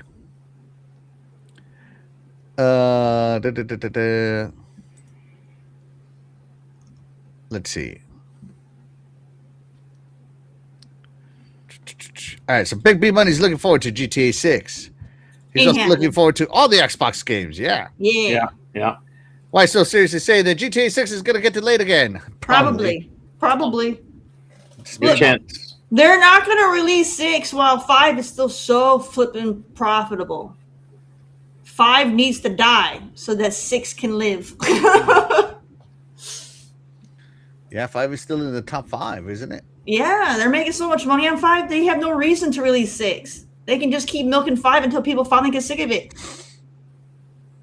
What they need to do is stop releasing content for 5 so that way it can die down and then get the hype for 6. There you go. I'm sure they will. Stop releasing content for 5. But my money, Terry. Anyway. You're never going to see 6 if you continue to support 5. I'm looking forward to Fable so far from Sappho. Yeah. Aesop Fable, that's what that is. Rachie says there's no Game Pass release schedule. I'm excited about Code Vein. There is one game launching on Game Pass in January that I read. But I can't remember what it is. But yeah. Let's see. Big B Money, GTA 6 is coming out and I'll be there day one. Rachie says, if Fable releases in Q1, it would be a huge surprise, right? Yes, absolutely. It would be. It would be a shocker for sure. Yeah. Let's see. Shout out to 4GQ TV. Thank you so much for being here. You are the real MVP. Let's see. I think it'll be a fall release. Whenever it comes out, it'll be a fall release. GTA 6 is going to make dinosaurs. Yeah. My grandkids will be playing GTA 6 at this point. Yeah. My name is Captain Kitch is looking forward to the 007 game. Absolutely. That's a good one. Yeah, look Yes. forward to that one. To be given for how long it takes them in between 5 and 6, even if 6 came out tomorrow, your grandkids would still be playing 6 because they would take even longer to make 7. Yeah. So, I don't think I'll be live by the time 7 comes out. really, let's release one GTA every 20 years. Pretty much. Rachel says, Fable needs all the classic mechanics. Let me off the entire village so I can buy their property and let me marry the villainess of the town while I off her ex. So funny. Yeah. Yep, that's right. Walk around with all those kids always asking you for presents, just like in real life. Let's see. Spider Studio is making sticks. Yeah, I think so. I thought it was Nacon. Initial D, yeah. Initial D is out. Is coming out, the drifting game. Yeah, absolutely. Crazy Greek Dude says, I feel like ongoing games / live service games should be on their own list unless it's a new game. Yes and no. You kind of do want to know how your game stacks up against the live service. I mean, they don't even list all the live services, though. Because, I mean... Where was Titanfall? What is it? Apex Legends. Yeah, they don't even list them all. There's still a lot of them that are still popular, but yeah, they're not on the list. Yeah, they weren't on the list. And sorry, my chat reset for some reason. General Spartan says, Crimson Desert is the first pre-order. Then I'm going after a ROG Xbox Ally. Get it today. Yeah. Asus is raising their price 30% tomorrow. Yeah. Get it today. The ROG. Trust me. Trust me. Yeah. I miss Layaway. We gotta bring that back. Right? Layaway was the best. Right. I think Amazon has a version of it. Yeah. They all do that. What is it? That allure or not? What do they call it? I forget what they call it, but you know when you make like your 4 payments or whatever, everybody does that now. It's like no, Layaway's better. Credit. Well, there's credit too, but no, you know what I mean. Like if you can't pay the full amount in full on your credit card or on your debit card, they have the payment plans for the digital payment plans now. Oh, for like PayPal and stuff. No credit kind of thing. Yeah, that kind of stuff. It's like bring back Layaway, where you can drop however much you want to drop each month, and then pick it up when it's done. You don't have to worry about your stuff, at the house. Kids seeing it before they're supposed to see it. Yeah. Bring back Layaway. Yeah. So we'll see what happens. All right, so those are games we're playing in 2026. But you know what's happening in 2026, Terry? Other than Layaway? No. No? No. How dare you? Maybe. How dare you say this? Hold on. Let me grab something here. Gears of War E-Day. Definitely playing that. And the Halo. Hold on a second. Oh, shoot. I did that wrong. Oh, no. Oh, no. So I don't know if you saw our cover here, Terry. Oh, yes. But 25 years are being celebrated in Xbox. That's right. Woo! That's right. So there you go. And we'll see what happens here. Shout out to Fareem Scott. Thank you so much for being here. You're the MVP. He said he's looking forward to Wolverine. Well, that's cool for PlayStation people. So yeah, there you go. Let's see. So yeah, 25 years of Xbox in 2026. So the OG Xbox came out in 2001. So this is it. A quarter century of Xbox is dead. Terry. You know what else came out in 2001? What? My BMW. What's in better shape, your BMW or Xbox? Oh man, I don't know. So let's see. So 25 years of Xbox we're celebrating, and we're going to start off with the legacy. So Now, what I mean by the legacy, I don't really mean, oh, let's talk about the history of Xbox and all that crap. There's other YouTube channels for that, right? But what I mean by legacy is that the preservation team, if you remember, the preservation team, which is with the backwards compatibility, if you remember, Terry, backwards compatibility. Let me close all these extra windows now. Hold on. I don't need you. I don't need you. I don't need you. I'm going to use you. Okay. Move you over here. Okay. Mm-hmm. Sorry. What I mean by that is that the backwards compatibility team is apparently making a reemergence, right? And there has been rumors that the preservation team is going to drop a legacy wave of games onto Game Pass Ultimate and Premium tiers. We're talking about dozens of OG Xbox and 360 titles, many of which that were trapped in physical discs or delisted even from storefronts. So it's not just the return of old games, but the return of lost games that people could no longer buy. So the legacy is coming up this year. Do you think we're going to get something? So, Crimson Skies. You think Make Assault, Crimson Skies, the Max Payne trilogy. Think of things like that. Fastback. Has there been something on the backwards compatibility program that you wanted to play that's not on there? I don't know. NBA Jam. NBA Jam, yeah. No, not Jam. I haven't really thought about that. That was the one. That's not on Street. That's what it was. Bring that back. That one. They never made that one backwards compatible, from what I remember. They just blacklisted. Gone forever. Delisted is the correct word, Terry. Yeah. Delisted. Fine. It was delisted, never to be heard from again. NBA Street, best basketball game ever made. They need to bring that back. Who was that? Activision? I don't even know. Bring that back. So there is a backwards compatibility page on Xbox, right? And here, like, you can see the OG games. Probably EA. Right? So we got some OG games here with prices. Hold on. Give me 100 games per page. So you can see we're not very far in here. We don't even hit 100 games from the OG library. Not even 100 games from the OG library. Right? Of course, they got some fantastic games in there. Like Red Dead Revolver, man. They need to remake that game. You know, they need to bring back Revolver. Red Dead Redemption.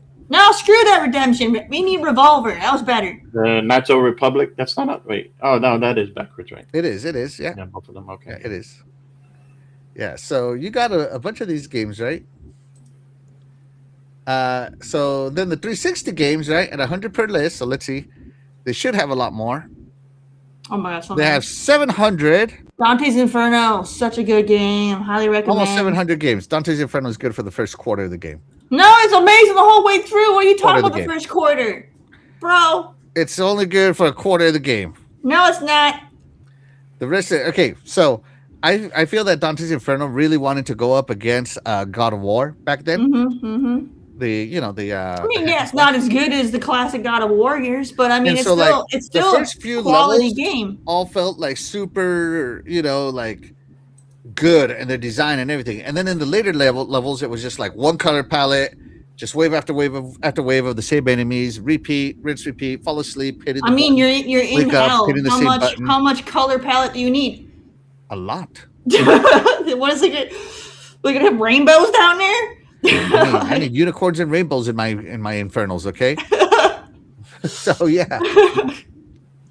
Hydro Thunder. I played that game so much. I have that game, yeah, it's so fun. Oh, so much fun.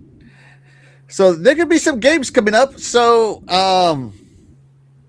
they also have a list of excluded games, apparently. So excluded titles. So games that require the Kinect sensor are out. So could these be the dozens of games they bring back? The Kinect. Is the Kinect coming back, Terry? What do you think? They should. They should. I agree, it should. So yeah. Everybody else is using that technology in their own way, so make it better. So not only is that in the remake, but let me find a very specific backwards compatible game. Can I, sort alphabetical so I know where I'm at. And show me 100 again. Show me 200. But the old Modern Warfare games are not on there. Oh, Alaskan Adventures. Yeah. So I don't know if you noticed this, right? But if I go to E for Elder here, or F for Fallout. I got Fable. Let's see. Fable. Here you go. Fallout. Okay, here we go. Fallout. So the Fallout 3 is backwards compatible, right? Mm-hmm. So there you go. It is on there. Really, really a good game. Mm-hmm. Everybody should play. $2.50. $2.50 right now. I played it and beat it, and then I think But you might want to save your $2.50, Terry. Yeah. Yeah. Because part of the legacy, the Fallout 3 remaster Shadow Drop might be coming. Mm-hmm. So the developer direct always has Shadow Drops. This one could be the Shadow Drop. Fallout 3 was my favorite. I loved it way more than 4. 4 was good, but 3 was so much better. I need to finish New Vegas and finish 4. Yeah. So there you go. Fallout 3, the legacy continues. So Fallout 3 might be there, right? So they might be rebuilding this one from the ground up in Unreal Engine. Ooh. So yeah, this one is something. So are you gonna Fallout? If they do this one, Terry, are you gonna experience the 25 years of legacy? I don't know, because I loved Oblivion and I didn't go back. So I don't know. Fallout 3 though, I don't know. Like I'd be torn. I might. It probably they would probably throw it on Game Pass, I would imagine, at some point, if not right away. So I probably would, maybe. It's my favorite Fallout, so I might need to do it just to see how pretty they made it look. Maybe go revisit Nuketown again. What are they call it? It wasn't Nuketown. What do they call it? The starting town with a big bomb right there. Oh, yeah. When you first get out of the vault, what the first thing you see? A giant bomb in front of a town. They're just chilling there. There you go. I don't remember what the town was called, but it had a bomb. See, Web Dave wants some Jet Ground Radio. Absolutely. That's such a good game. And then the Battleship. The Difference wants all the old Activision Spider-Man games. Yeah. Those yes. are pretty good. Yes. Pretty good. Happy Cloud Gamer says Time Splitters would love it. He wants NFL Fever and NBA Fever. Oh. Fareem Scott wants a remake of Unleash, the Star Wars The Force Unleashed 1 and Force Unleashed 2. Huh. Yeah. We need Marvel Ultimate Alliance 1, 2, and 3. Don't forget 3 got made. Be sure to get that one too. I played that one on my Switch. Those games were fun. Yeah. Those games were fun. XCOM is best on PC. XCOM is best on PC, but I still play it on my consoles. Let's see. Fareem Scott says Dante's Inferno was really good. I had to read that in 11th grade. Let's see. And Sappho says I loved Fallout 3. Yeah. Yeah, so all of these games, of course, are coming to the cloud, right? And shout out to Happy Cloud Gamer. Thank you so much for being here. You are the real MVP. Appreciate it. And shout out to DE. Thank you so much for being here. You are the real MVP. Says, yoo-hoo-hoo, finally made it to a Sunday morning. Yes, absolutely. So there you go, right? So out of the legacy games, this is what I had because, I love talking about games here. So Fastback, what do you think of the games? You think we're going to get some good ones? Yeah, I think so. I mean, maybe some of the ones have been working on getting license issues that we might get back to. I'm just happy the backwards compatibility team is back on. Yeah. I think it never end, just one of those things where they'll work on so many of them, try to get them back going forward, working out license deals and all that. And then, eventually, and then they'll. I mean, it was like a 5-year project, wasn't it? Yeah. So, and then they'll work on this, right? and then they'll probably pause again till the next batch they'll work on. But sure, it takes time. Yeah, absolutely. But when you see some of these in Game Pass or whatever, even if they're not in Game Pass, but the prices are right for you to want to go back, like I did with Fallout 3 in New Vegas. So it's always worth it. I could see them throwing them on Game Pass. Like, since Games with Gold is gone, they could just have them cycle through Game Pass to get people to recheck them out. Yeah, absolutely. Well, we'll see. All right, let's move it along. But yeah, no, Game Pass I think is really going to be the great. I mean, they're going to add more. They did say they were going to have like 40 first-party games this year, or 40 launches at least this year. This could be 12 of them. Just being honest, right? Just being honest. All right. So 25 years of Xbox. New Xbox hardware announcements. Terry, question mark, maybe, right? Maybe. So let's talk about the Series Next, as I'm calling it, right? Let me... Patent pending. Or trademark pending. Trademark pending, yeah. I'm calling it the Series Next, right? So the Series Next is coming in. It's supposed to be, it's Project Magnus. And it's expected to run a curated version of Windows, more Windows than any other Xbox console. And it's supposed to allow people to access their Steam library and Epic library, all this stuff. Right now. The hook, right? It's going to be a premium console, according to Sarah Bond. Right? So my Xbox Series X over here was the most powerful console ever, right? At $500. But is the premium console now going to be $1,000, Terry? How much would you pay for the Series Next?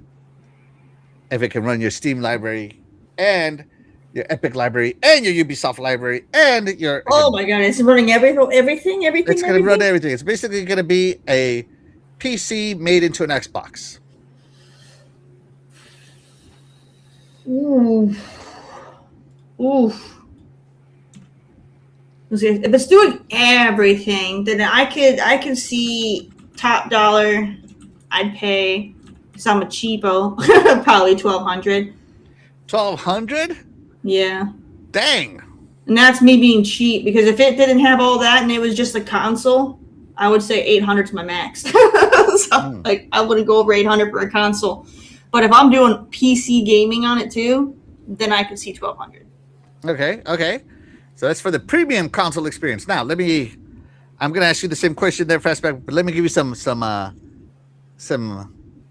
background here now. Fastback and I have this thing called the ROG Ally. Because we just bought a mini Xbox PC. Ally? We just bought a mini PC for my husband, and that was $2,200. So yeah, $1,200 is cheap. That's right. So the only thing, $1,200 is cheap. Yeah, no kidding. So the main thing on that Xbox Ally, right? It has the dual layer design, right? The dual layer dashboard. When you launch it, it launches into what? Fastback. Xbox full screen. Xbox full screen experience. That's the gaming experience, right? That's the curated UI for you folks. Which you have a choice. You could choose to do that or not. So, But then it has the desktop layer, right? Now, the only thing that would make my ROG Ally better out of the box was if it came without extra Windows not gaming related bloat. I'm talking things like Teams. Yeah. Things like, contacts and all that other crap. I don't care about that crap on my PC, gaming PC, right? It's a gaming PC, not a work PC.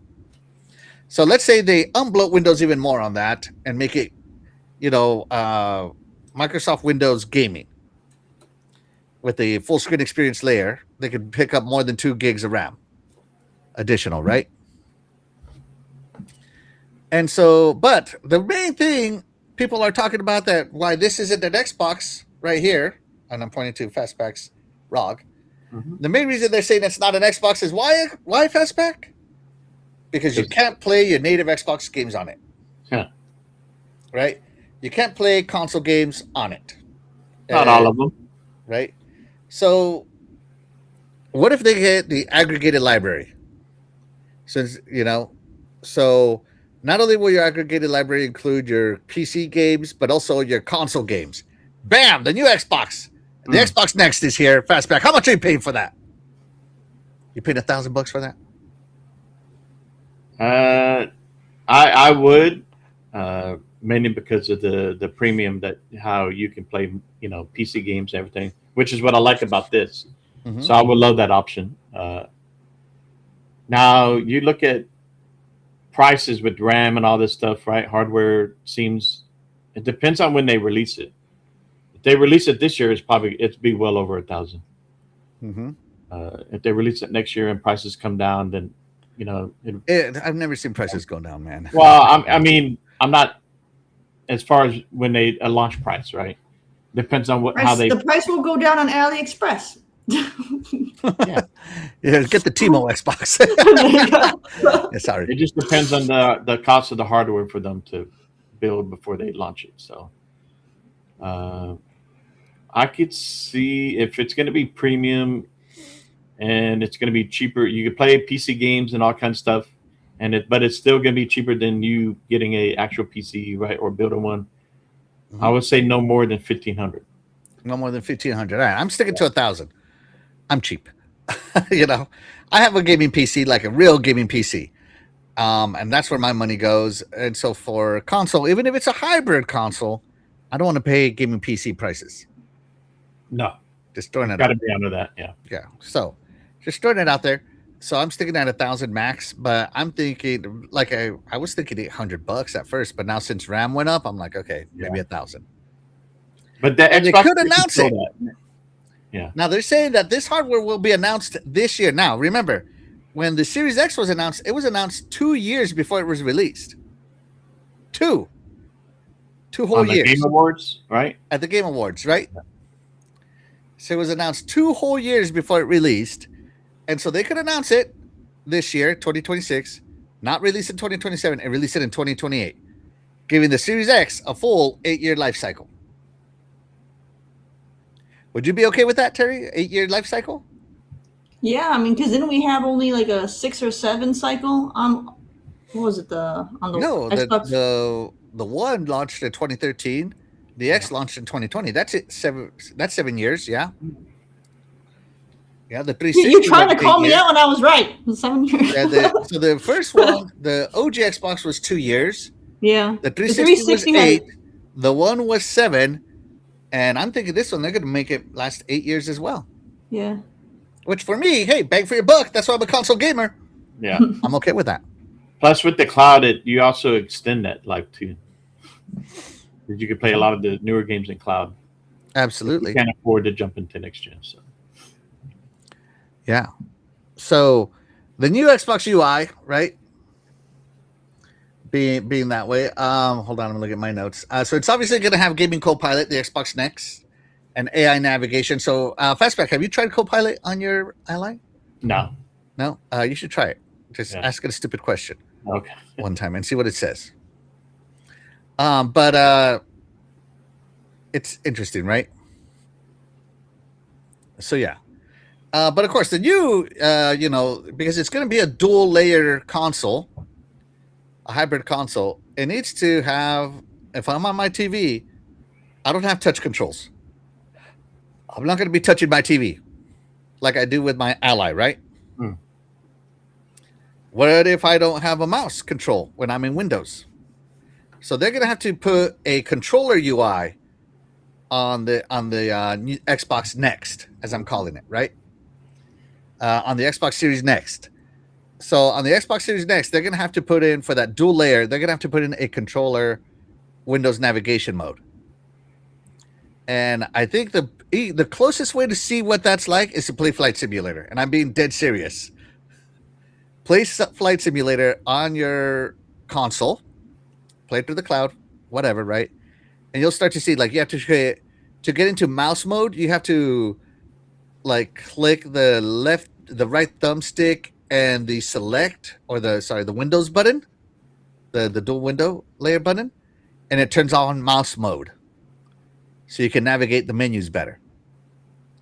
So maybe the the Xbox Next Windows UI is going to be like that with the controller. You can have a quick controller mode and then a mouse mode that you can actively turn on and off. Which to me, that's kind of the best they can do that I can imagine at this moment. Yeah. Right. So if you haven't played Flight Simulator, you don't know what I'm talking about. But yeah, there is a way to enter mouse mode in Flight Simulator. And sometimes you need to. I mean, I need to, but I'm not playing Flight Simulator in arcade mode. I'm in full simulation. I need stuff, right? So it becomes that way. So yeah, be sure to check it out. All right, let me check it with the chat because let's see. Da, da, da, da. All right, sorry, I went back. I went back too far. I'm sorry. Happy Cloud Gamer says it would be cool to see everything in the cloud. I think everything is going to the cloud, man. That's why they're ramping up. They want you to that way you can hack less. They're anti-piracy. Let's see. Let's see. D says I'm done playing $1,000 for the next generation. Oh, all right. Happy Cloud Gamer. Okay, so why not just do a micro PC? Micro what? No, I don't want a micro. I want a Windows Gaming OS. Debloated, right? But I highly doubt they will do that. Shout out to your Weekend Hot. Thank you so much for being here. You are the real MVP. Appreciate you, right? Safo says, I want it making questionable buying decisions as long as it performs better than my overheating Alienware.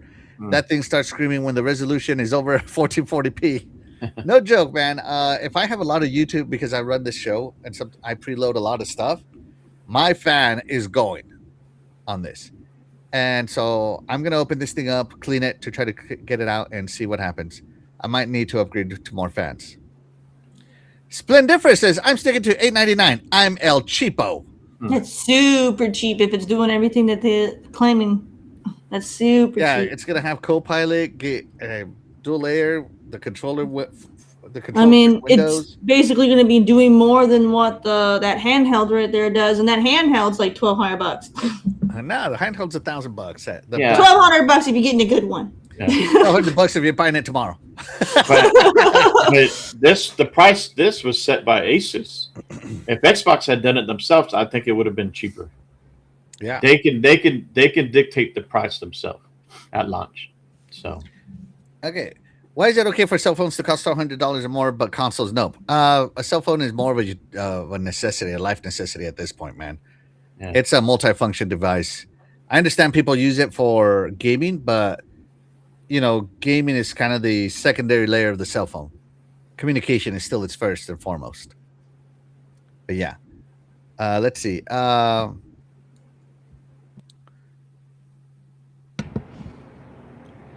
So D says, I wish I had a single button ultra mini mouse size of a Bluetooth dongle.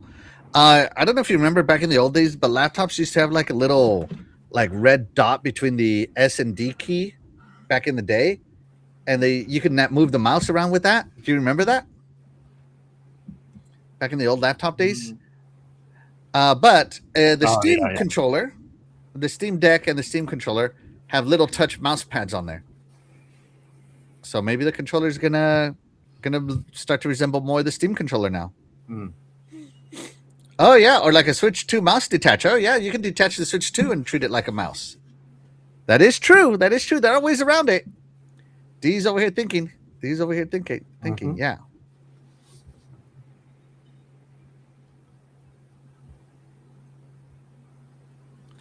Yeah, let's see. So I am thinking $1,200 is just nuts to make me pay.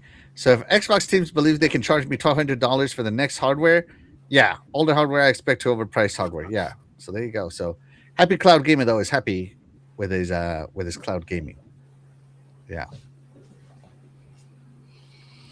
Do y'all think there'd be 2 SKUs like they did this gen?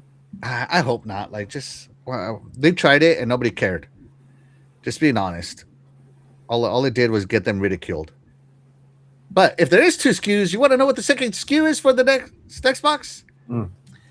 There's still rumors, right?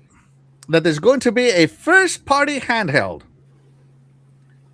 for next gen, right?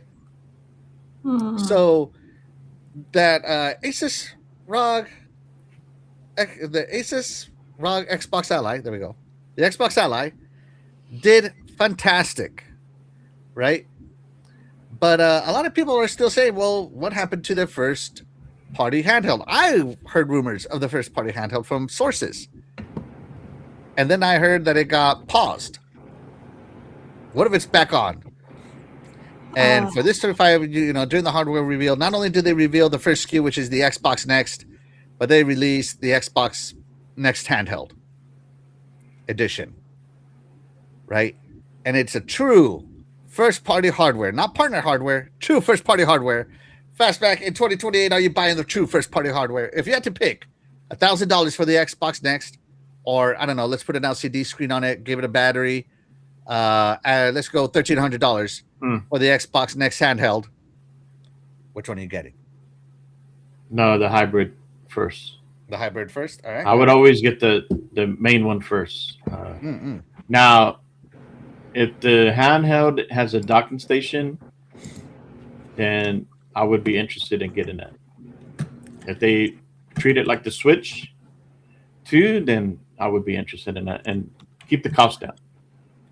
I hope the Xbox Handheld is more like a hybrid, like a super hybrid, right?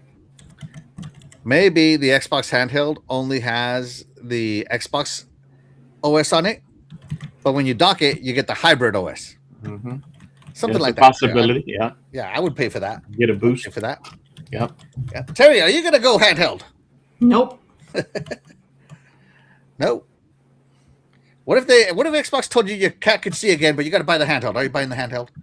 Nope. You keep that cat blind. Damn. You heard it here first. Terry would choose blindness over the handheld before anything. I'm not choosing blindness. To be fair, that cat passed away, so I don't have her no more. Sorry to hear that. Oh, really? She passed away December 1st. Oh, I'm so sorry, Terry. I'm sorry to hear that. I was wondering why I wasn't hearing her screaming anymore. Yeah, she passed away. Oh, I'm sorry to hear that. But still, she'd keep the cat blind in the afterlife. And Dante's Inferno, she's blind down there. All because Terry won. I'm kidding. She went to. Did cats go to the Rainbow Road? I don't know. I know dogs do. Where did cats go, Terry? I don't know. You got their own when version. your dog passes away, it said that they'll be on the Rainbow Bridge, right? Yeah. Waiting for you? Yeah. I don't know where cats go. Yeah. But still, so no matter what, Terry's not buying a handheld. All right. So there you go. Let's see. Happy Cloud says, I think $800 will be okay if they can charge less for more hardware. If they can charge less for more hardware. They could eat it, but I think the days of Xbox subsidizing the hardware are over.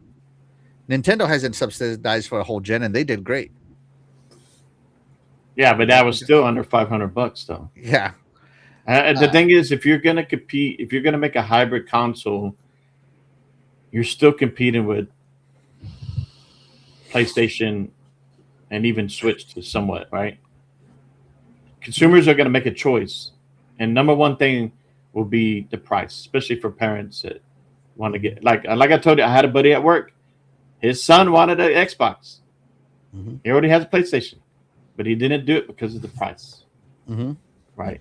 So prices, they got to find a way to keep the price down, to attract. You can have all the bells and whistles, say it could do this and it can solve all your world problems. But if the price ain't there, it makes it harder for consumers. Absolutely. The price has got to be there. Yeah. So in 2026, we might get this announcement, right? Of the next Xbox hardware. Probably at their June show, then. Okay. Yeah. Unless they teased it here at the January one, but I doubt it. No, if they just kind of stick to like the normal pricing that they've been doing, it would probably be closer to 600. But if we're being realistic, with everything that this thing is claiming it can do, and it's probably going to be pretty expensive. But then again, everyone thought the Series X was going to be over $1,000 because of the what was it, the chip and everything they had in it. So everyone thought it was going to be crazy expensive, and it was only like $500. So Yeah. Well, it's $750 now. They've already been working with now. AMD. They've already been custom. I'm sure they have bulks of hardware, everything ready. I would be surprised if it is over 1,000. But me personally, I would pay over 1,000 to get it if it's worth it. If it does everything, then I could see it being that price. But yeah, no, if it's just mostly just a cloud machine plus, I feel like it's mostly going to be a cloud machine, to be honest. And then you'd have your digital library that you can buy just like you do now. I don't see them doing disk drives anymore because they already aren't selling physical games anymore. Everything is just codes and boxes. So piracy now. So since you're removing that kind of stuff, I think 800, Splendifer said like 900. I think 800 would still be fair. I'm not paying $100 for a cloud machine. Just saying. Yeah, I don't see that. Now, if they do another SKU where it's more of a cloud machine, then that would be the cheaper version.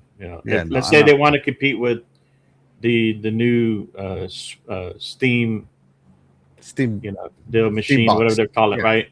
GameCube. And it's funny because I watched the video of someone who's a PC builder, supposedly he's popular, try to recreate what supposedly that little box is doing, and man, they spent a lot of money, probably over $2,000, on trying to create what they were doing in this small little box, and of course that it's engineered, right? So, but still, they got to get their money back. Yeah, but anybody could do it and keep the cost down. It would be Xbox and Microsoft because they had the money to do that. Yeah, no, I just don't think it's gonna get I wouldn't pay for a Steam box. I'm sorry. Me neither. We talked about that. I don't have a need for that. Now, maybe for a child or someone that's on a budget, it works for them. Depending on the games they play and stuff like that. Yeah, no. Like I think the LG released their G Cloud or whatever it was. I don't know anybody who bought it. Literally nobody who bought it. So, yeah, I just don't see that going out there. Like, and I know my words aren't making happy cloud gamers super happy right now, but it's true. Nobody really bought it. Now, this hybrid where you can play PC, that I think that's the best way to go.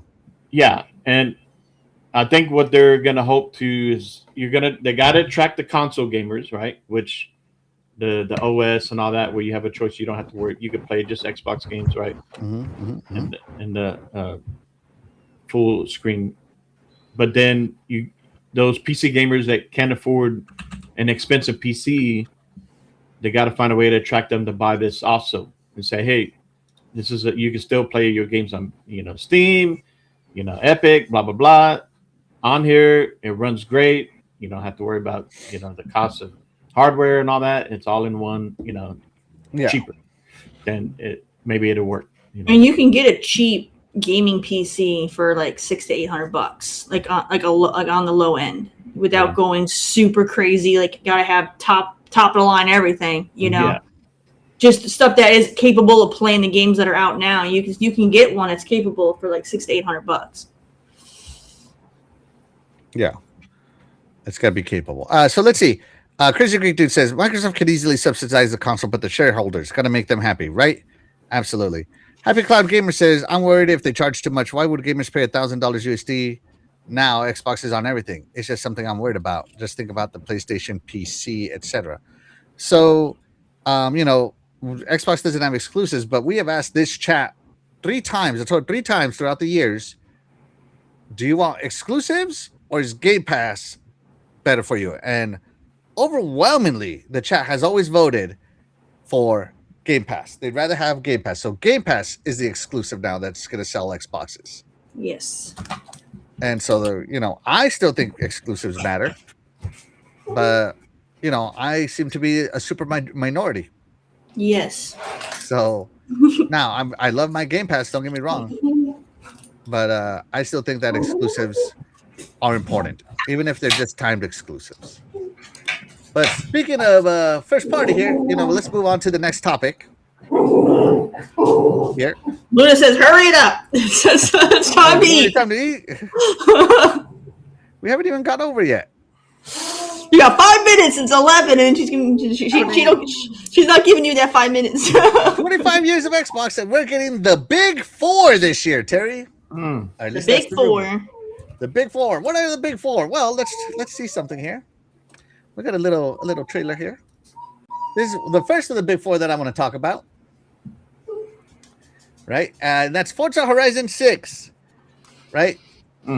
So the Tokyo, Forza Horizon. This one is actually made now with the Forza Tech 8 engine. Forza Horizon 5 was made with the previous gen's Forza Tech engine. So this is with the new Forza Tech engine.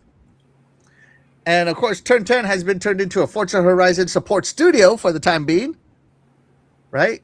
So Forza Horizon 6 is coming to Japan, the most requested location from Forza Horizon folks ever. You got your lucky cat right there, bringing in the money. Bringing in the money. That's right. And bam! Forza Horizon 6, the first of the big four, one of the four pillars. Terry, I expect you to be excited for this one. I expect you to put that crew crap down and pick this one up. The crew is the best. Back, guys. The crew is the best. No, I mean, I'll probably play it, but I don't know. I don't know, man. I just know that it's going to be a lot of tuners, a lot of drifting.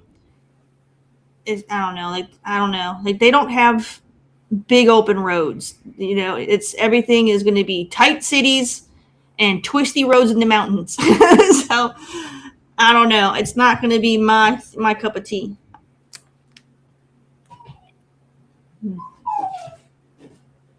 Nice. It'll be rigged up too. I'm sure they'll have one where you could go around the whole island.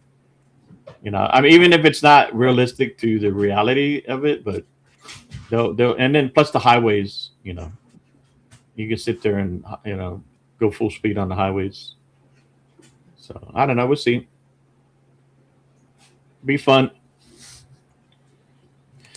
I'm not big into drifting either myself, so I don't like it. Like I like Need for Speed style drifting. That's fun. Forza, no. They can keep it. Even on the crew, I suck at drifting on the crew. I can't do it. Sorry, I'm back, guys. So yeah, I'm gonna be. You see, Fast and Furious Tokyo Drift. I'm gonna be drifting like that first time that guy drifted, slamming into everything, not doing it properly, not braking, all that good stuff. That's right. Drift King is totally gonna beat me. Okay. So yeah, there you go. And so the big four, the first of the big four, Forza Horizon 6 is the one I want to talk about. Fastback, what did you say about it? Sorry. No, I'm just saying I look forward to even though the drifting is king in Japan, they'll still have obviously the good thing about the Horizon is you're able to go off road, right? Yeah. So they will have off road options. You can go anywhere. They'll make it capable of.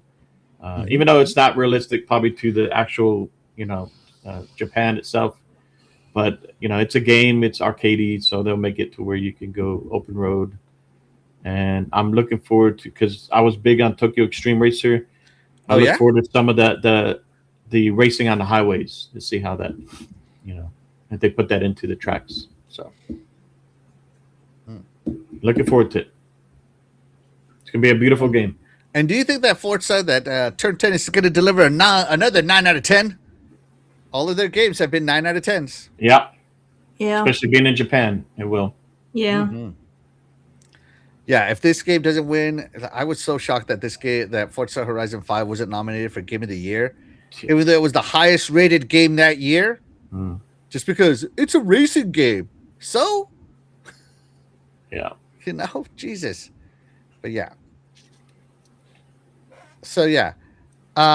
There we go. So let's see. Shout out to PS5 Blows. Thank you so much for being here. You are the real MVP. Appreciate you, man. So there you go. Forza Horizon 6, the first of the big four. So what is the next big four I'm talking about? Well, let's watch a little something here. Here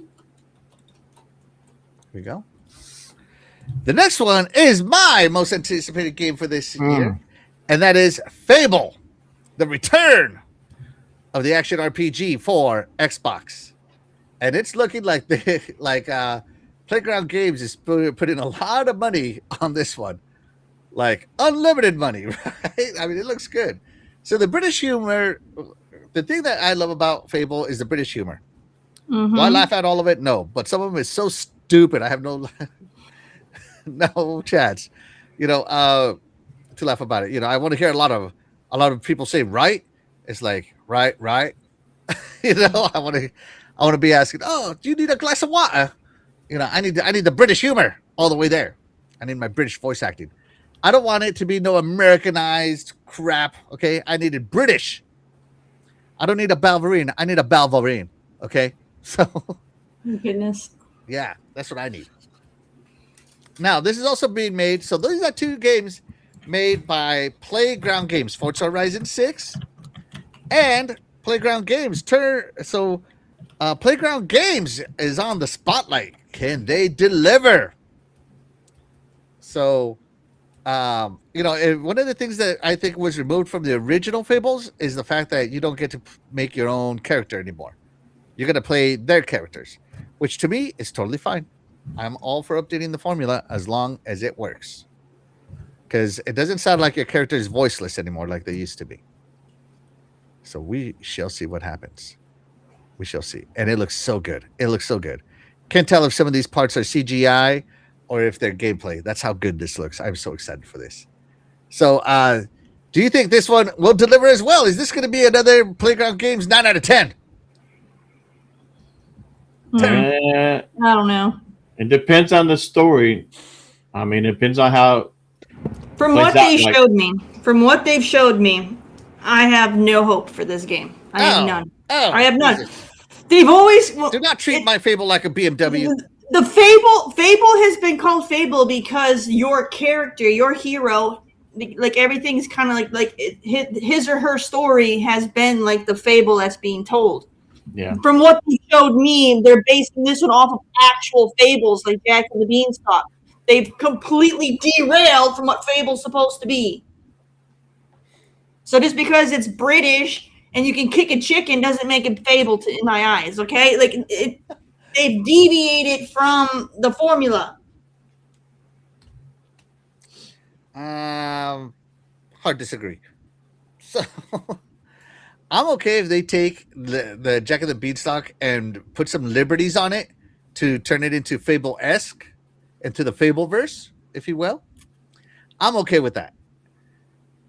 That's what I think. And so, yeah, but I agree with you. The Fable is about you being the hero, right? The stories. But we'll see what happens. Now, the overreaching arc is, you're in the world of Albion, and you're the hero of Albion, right? They're talking about you. So, Fastback, what about you? Are you excited for this one? Even though, I wasn't really big on Fable back then, and I do want to go back to a couple of them, but I prefer games, especially like this, on the scale, to be able to create my own character.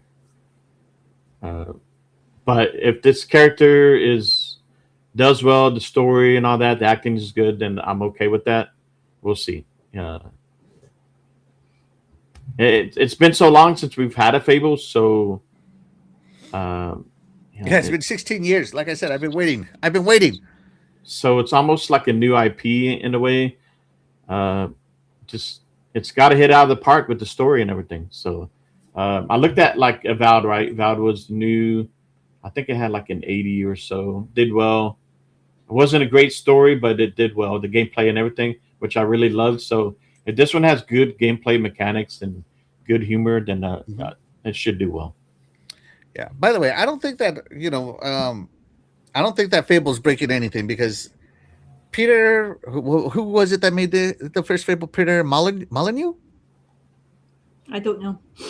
I think his I name think was so. Peter Molyneux. I remember hearing him say in an interview that Fable was their own takes on European folklore, twisted with a twist, right? So like, Little Red Riding Hood was in Fable 1 with the Balverines, Yeah. right? Just twisted. Played nothing like Little Red Riding Hood. Don't get me wrong, right? Like instead of Little Red Riding Hood outsmarting the wolf, the big bad wolf, you saved her. She was a damsel in distress now, right? So, and Sword and Sorcery was part of the Fable 3. I do remember that, and I did play a lot of Fable 3. I loved Fable 3. A lot of people hated it. Yeah. So yeah, I don't think it's doing that, and they could definitely do the Jack and the Beanstalk as maybe one of the demon doors. You need to kill him to do that, so it's going to be totally different in its own Fable esque. If they're doing it as like a little side shot parody thing, I can Which get down. they've I done. can. I can be. I'm fine with that. But if it's like a major plot point of the story, then I'm not happy. Oh yeah, of course it's going to be a major plot point. It's not going to be a side No, mission. no. It needs to be a side thing. No. It needs to be a side thing. You didn't pay Dave. I think that was the actor's name. David, right? The actor that's playing the giant. Dave. Sorry, no.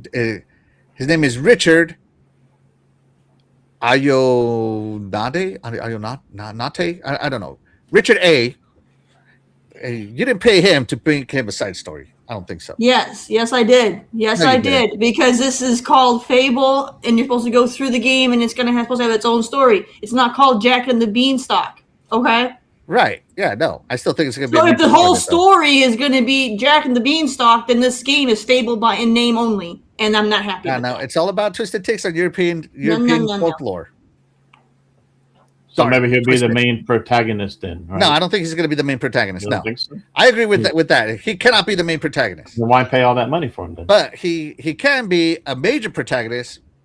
Antagonist, just not the main antagonist. The main antagonist has always been someone else in your Fable story. Your brother, your mentor, your somebody, right? Basically, Fable is like you taking on the weight that your friend or brother couldn't. So what you're saying in the story, Jack is your brother? It could be. You never know. Could be. But what if my brother suffers from Jack? You're still mad that he sold that cow for those beans, and then he brought down the giant and ruined everything. So yeah, those are my beans. Dang it! Go on your own quest. How dare you take my pork and beans? I'm hoping Fable wins me over and surprises me because I loved the previous games. I did. So I don't know. This new remake kind of version of it just kind of. I don't know. I'm just kind of being very standoffish about it. No way. I'm so looking forward to this. I don't care. I hope they surprise me. Marrying wenches in every town, dating the sisters, getting caught, catching spells from sleeping with them, right? So, yeah. I'm going to be walking around with so much Fable Riz. It's going to be amazing. It's going to be amazing. Yeah. Okay. Or they if took all that out. They probably took it all out. The main antagonist. He's still going to be the side story to my mission because my main point in Fable has always been to have Riz. Have they said it'd be here at the Direct January this month? I don't know if they've even announced it. Have they? I'm not sure, but if it does, I'm with Terry. I got to see more to get hyped. Like I said, I wasn't really a huge Fable person back in the day, so I need to see more of this to get hyped. That trailer doesn't do enough for me. Sorry. Yeah. So Zan Red, he says, join us. So he's saying join us. So check it out. He's saying join us, as in he works there, I'm assuming. He's got Forza, Gears, Fable, Halo. I don't know what the hell this is. Mustache. Which one are you looking at? The mirror-looking one. This thing.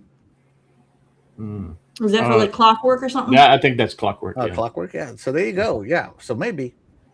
All I'm saying is that Fable's another one of the big four that is coming in 2026. Was supposed to come out this year, but I'm okay with it. Hold on, let me check it with the chat because I think we went off topic here. Because Terry can't accept the fact that Fable is I want them to to take on European Fables. No, they're supposed to have the European Fables, but it's always been kind of more subtle. Yeah. So I don't know how you a make giant beanstalk and a giant is not subtle. Instead of the big bad wolf, you got Balverines. Yeah, that's subtle. And instead of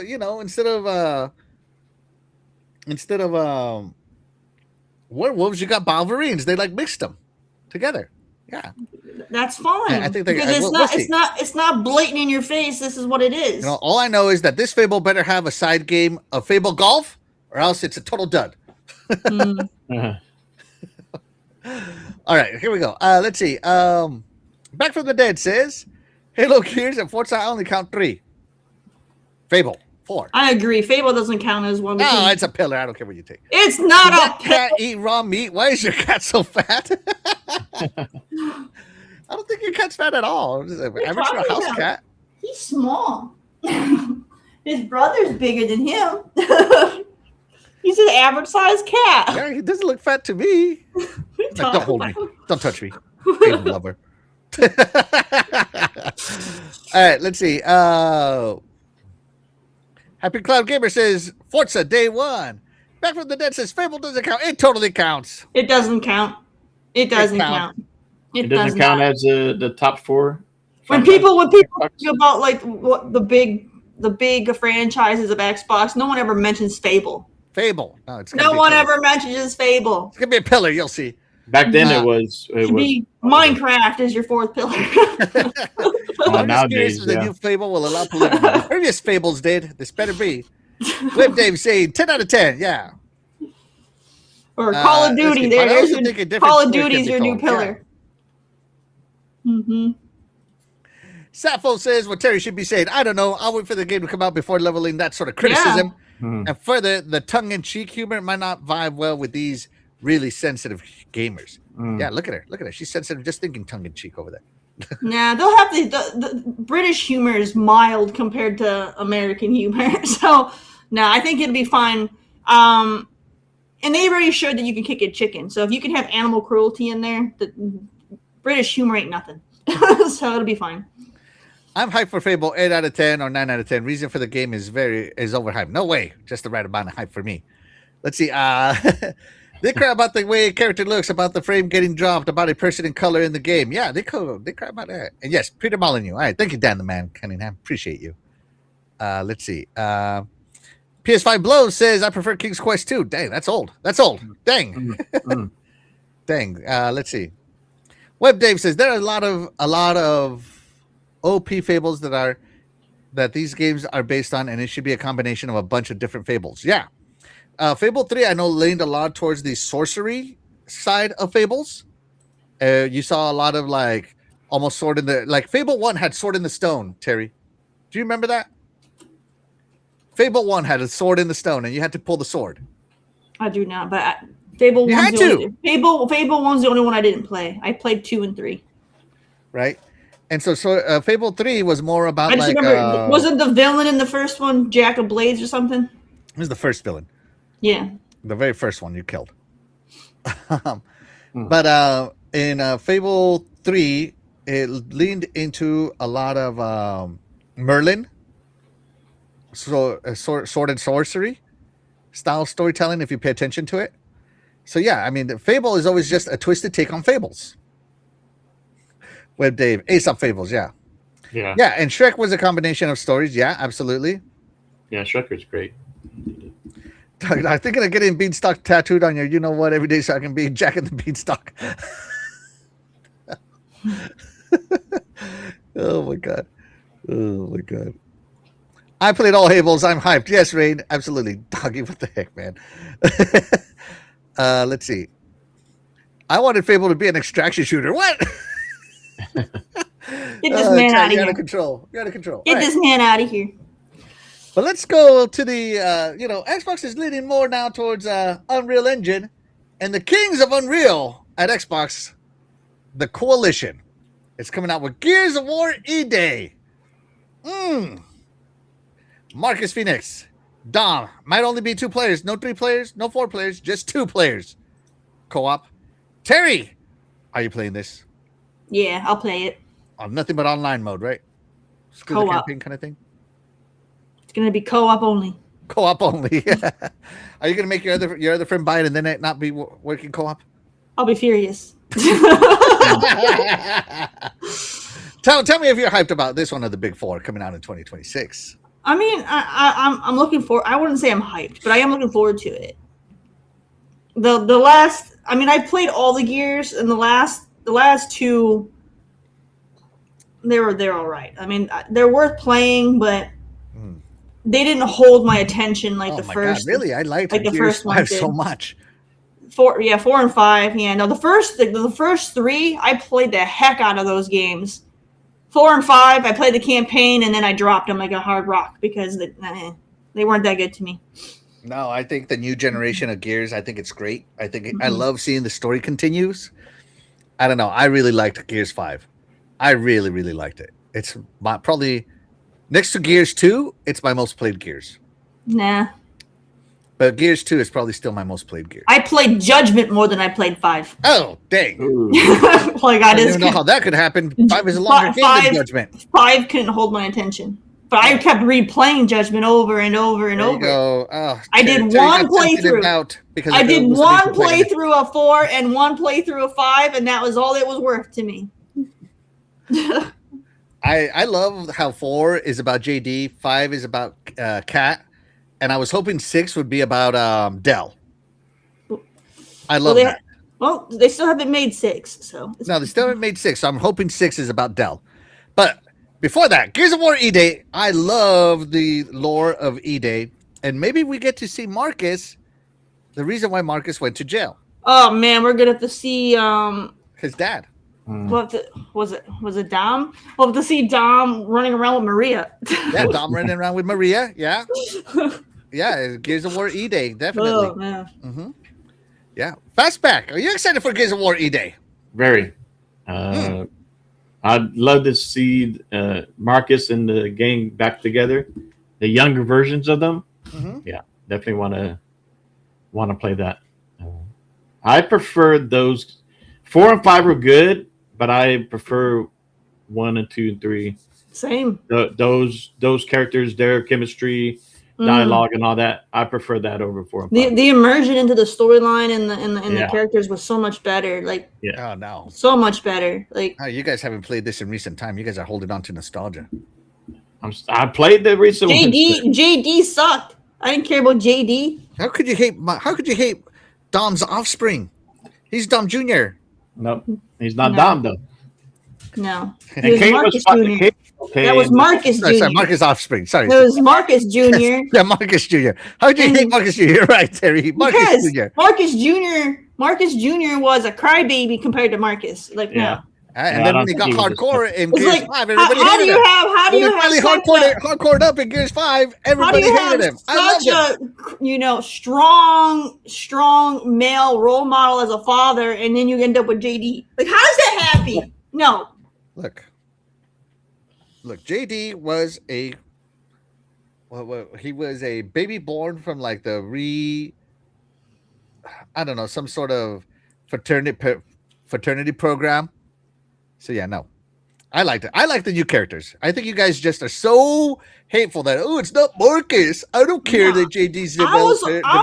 I don't care that JD went from a snotty teenager to a cool captain. That's not a thing because Judgment was better. Marcus. Judgment was better, and you didn't get to play as Marcus in Judgment. So no, that's not a thing. I enjoyed all the characters in Judgment. I thought they were all well done. Yeah, I love Kilo Team.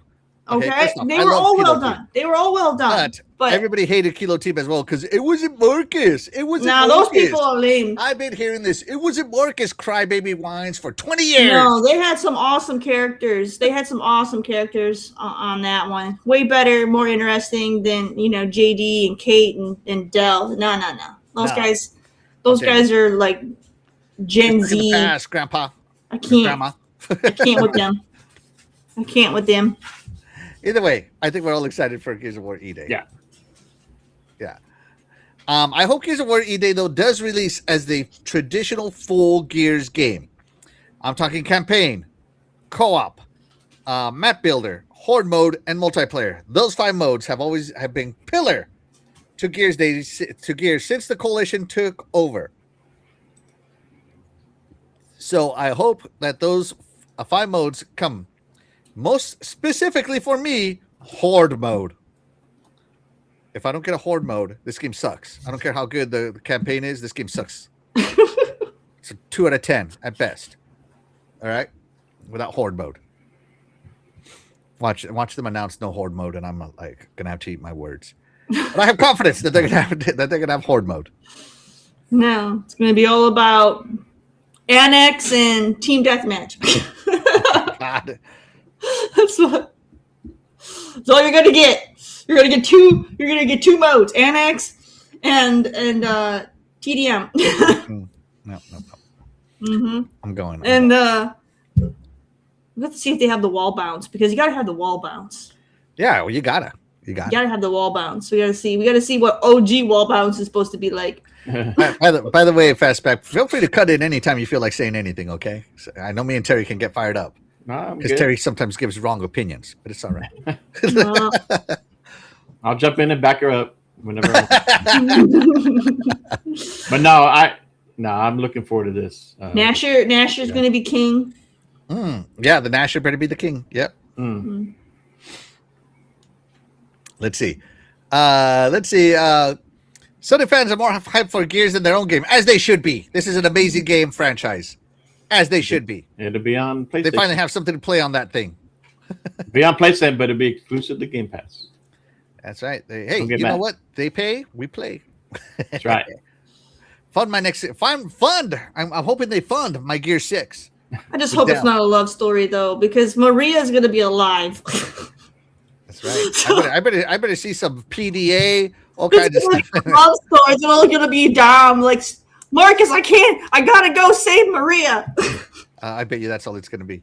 It's going to be a huge love story. Kid Story was born. It's going to be like, no, Dom, we got Locust, not Locust. What did they have in the first one? Was it Locust? Was it Locust? Because then they changed it to the stupid hive. So then we got Locust to kill, you know? So we're going to be at Jacinto before Jacinto falls? Is that what that is? Yeah, Jacinto was the last city to fall in Gears 3. Or at the end of Gears 2. So Jacinto was the last big city to fall. So we should be in the heyday of Jacinto when it's luscious. Well, Jacinto didn't fall because they put plates underneath it, remember? Yes. Yeah, so it should be like the Bastion. I don't think that this city... It'll be like the Bastion, where we're probably going to have to go and regroup and find people like Maria. I don't think this city is Jacinto. This is San Durango.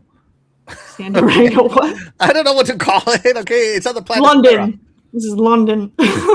No, it can't be London. This is on the planet. It's London. This is Loudon. Loudon.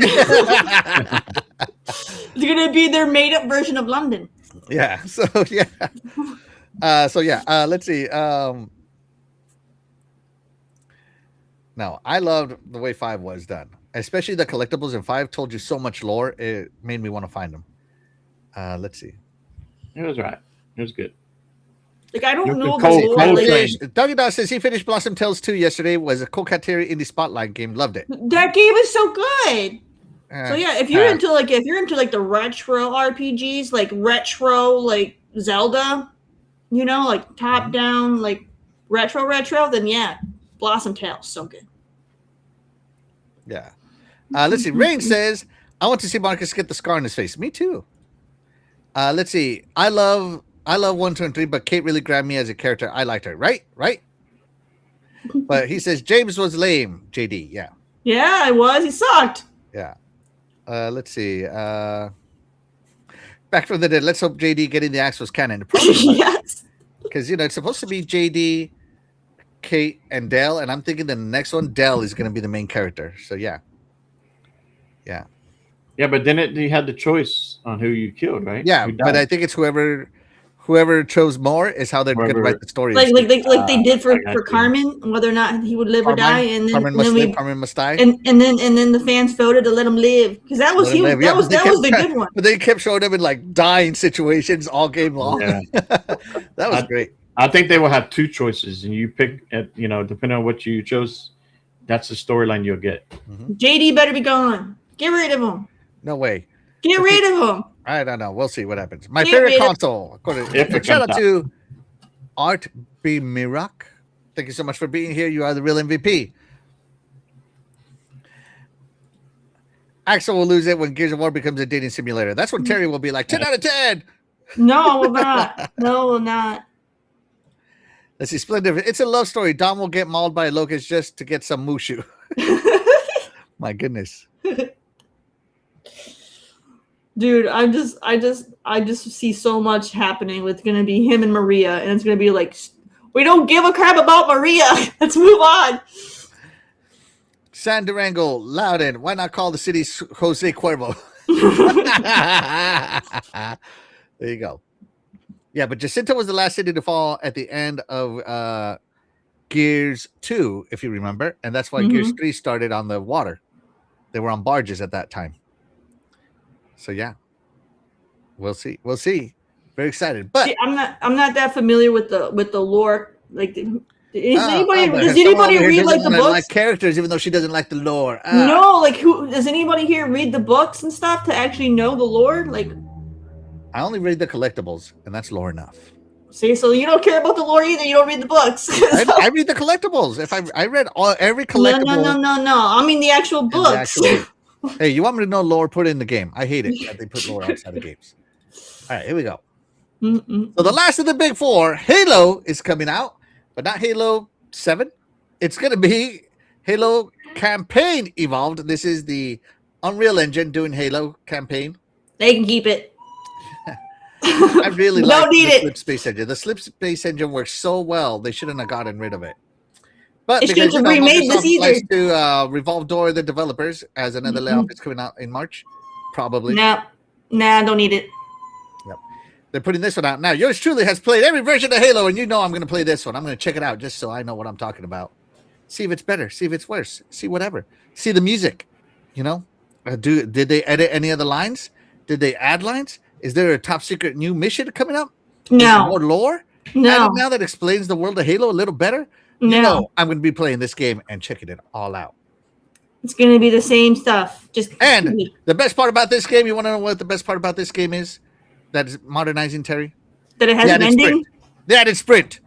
That's right. Nah. The added sprint. Still can't swim. No, you're freaking wearing tanks worth of armor. No, you can't. No, what the heck? Since when can I be chief swim, all right? What is his kryptonite? Not Master Sub. Right? It is come on. With all their tech. Like he's Aquaman. He ain't no Aquaman, okay? With all their look, they're in space. Their suits are already airtight. He can go in water. And do what? They're coming out in the water, okay? Be stealthy. Sneak up on the grubs. Go to the Covenant underground. The underwater. Grubs? This isn't Gears. This is the Covenant.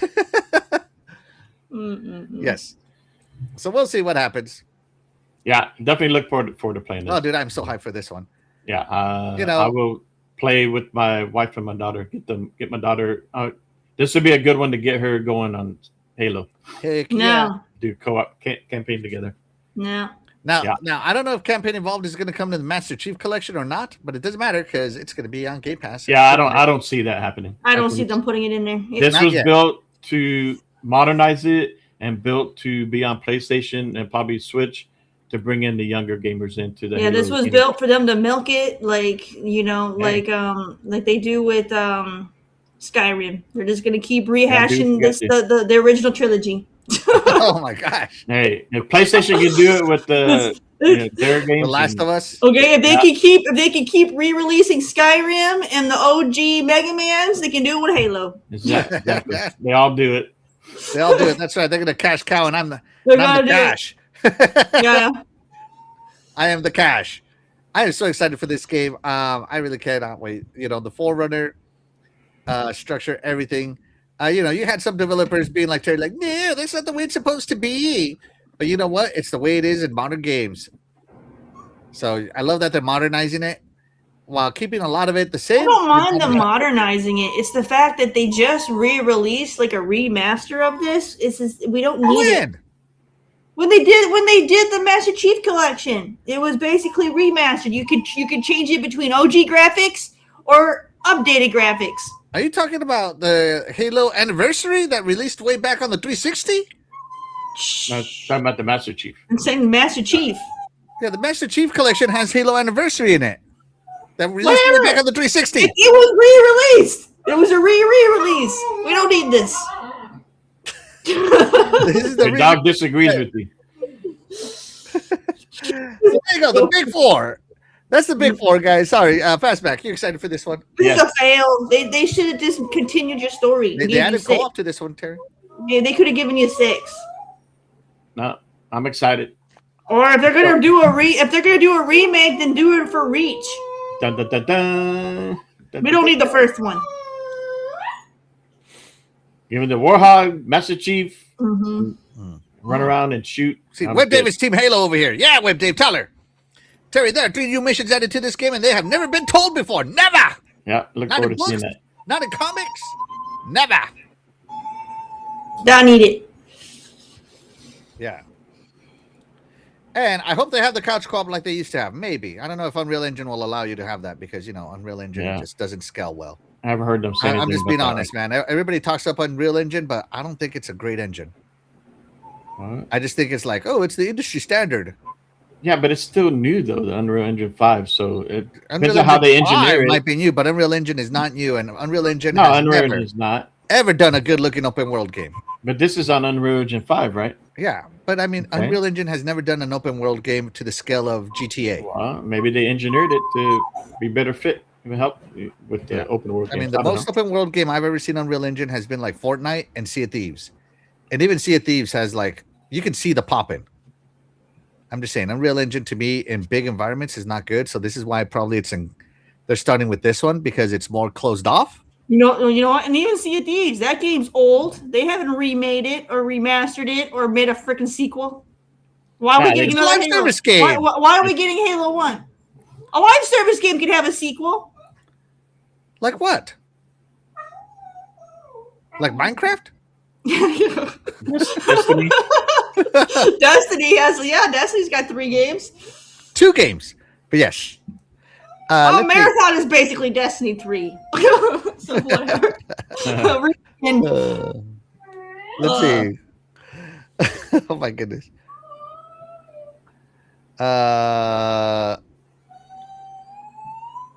I know. What's your other choice to get on a console? Unreal Engine 4 Unity. You could be Godot an engine on the right next gen now. consoles? She could be eating right now. Instead, we're talking about boring Halo. Unbelievable, this girl over here. So I think the Slip Space engine they had was great. I think it was great. If you played Halo 5, build it on the Snowdrop it runs engine. smooth. If you play multiplayer on Halo 5, it runs amazing. It's a good engine.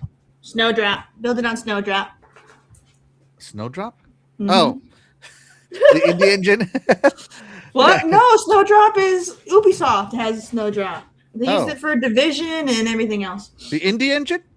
No. That's slow drop. That's slow drop, all right. By Snowdrop, they mean mark everything on the map over. Well, you can turn all that off. It's called, go into your settings and turn stuff off. That's too slow. Yeah. Yeah, all right. Or do it like the art creators and cut out Lumen. Was it only used half of Unreal Engine 5? Yeah. I mean, you don't They have could to use the Lumen customize it. engine. It's just there. Yeah. But yeah, we'll see what happens. You don't I'm have to looking use forward to quest it. markers, but it's there. That's the big 4, Terry. The big 4 Nah. for 2025. I think that's a great game lineup. For 26. First party studios to bring in 2020. Those are what we know. Years. Maybe, you still got like State of Gate 3. What else from Xbox? They didn't even talk about Clockwork.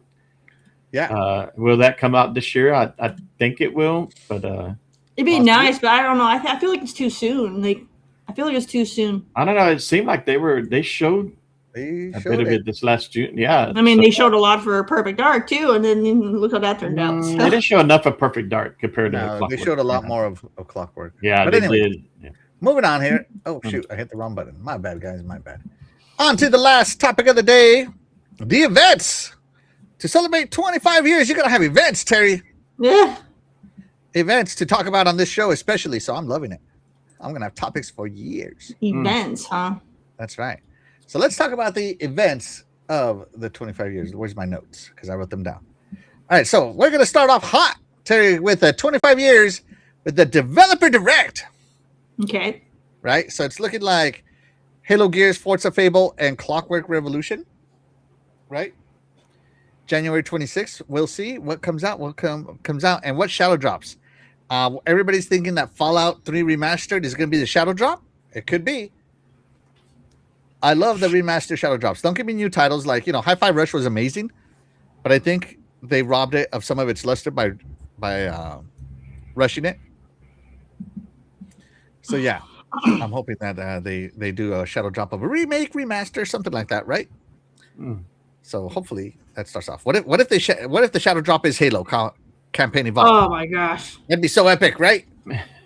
Fastback. Yeah, I'll do it. I'll take it. Mm-hmm. Yeah. Yeah, I don't know. They didn't say when that one might come out, right? Yeah. I mean, they said this year, but this year, yeah, but they didn't give a month. I guess they might reveal that in this show. So I'm hoping that they have some big January Developer Direct. It is 25 years. We didn't get an Xbox Wrapped because of budget, so I better see what the budget is showing here. I'm just saying. Even though I feel like they could have asked AI to make an Xbox Wrapped for everybody and have it done in like 2 minutes, but hey, whatever. How much budget would you need? Couldn't they just reuse the exact same software they used last year and just change the date to 26? Right. Well, this one would be. So I better see something here. So the first event this year for 25 years is the Developer Direct in January. I think that's a good kickoff. What do you think there, Fastback? Yep, I love it. I've been enjoying that since they started that. So I think spoilers. It's a good thing. I like that they show what's up and coming for the first part of the year. Mm-hmm.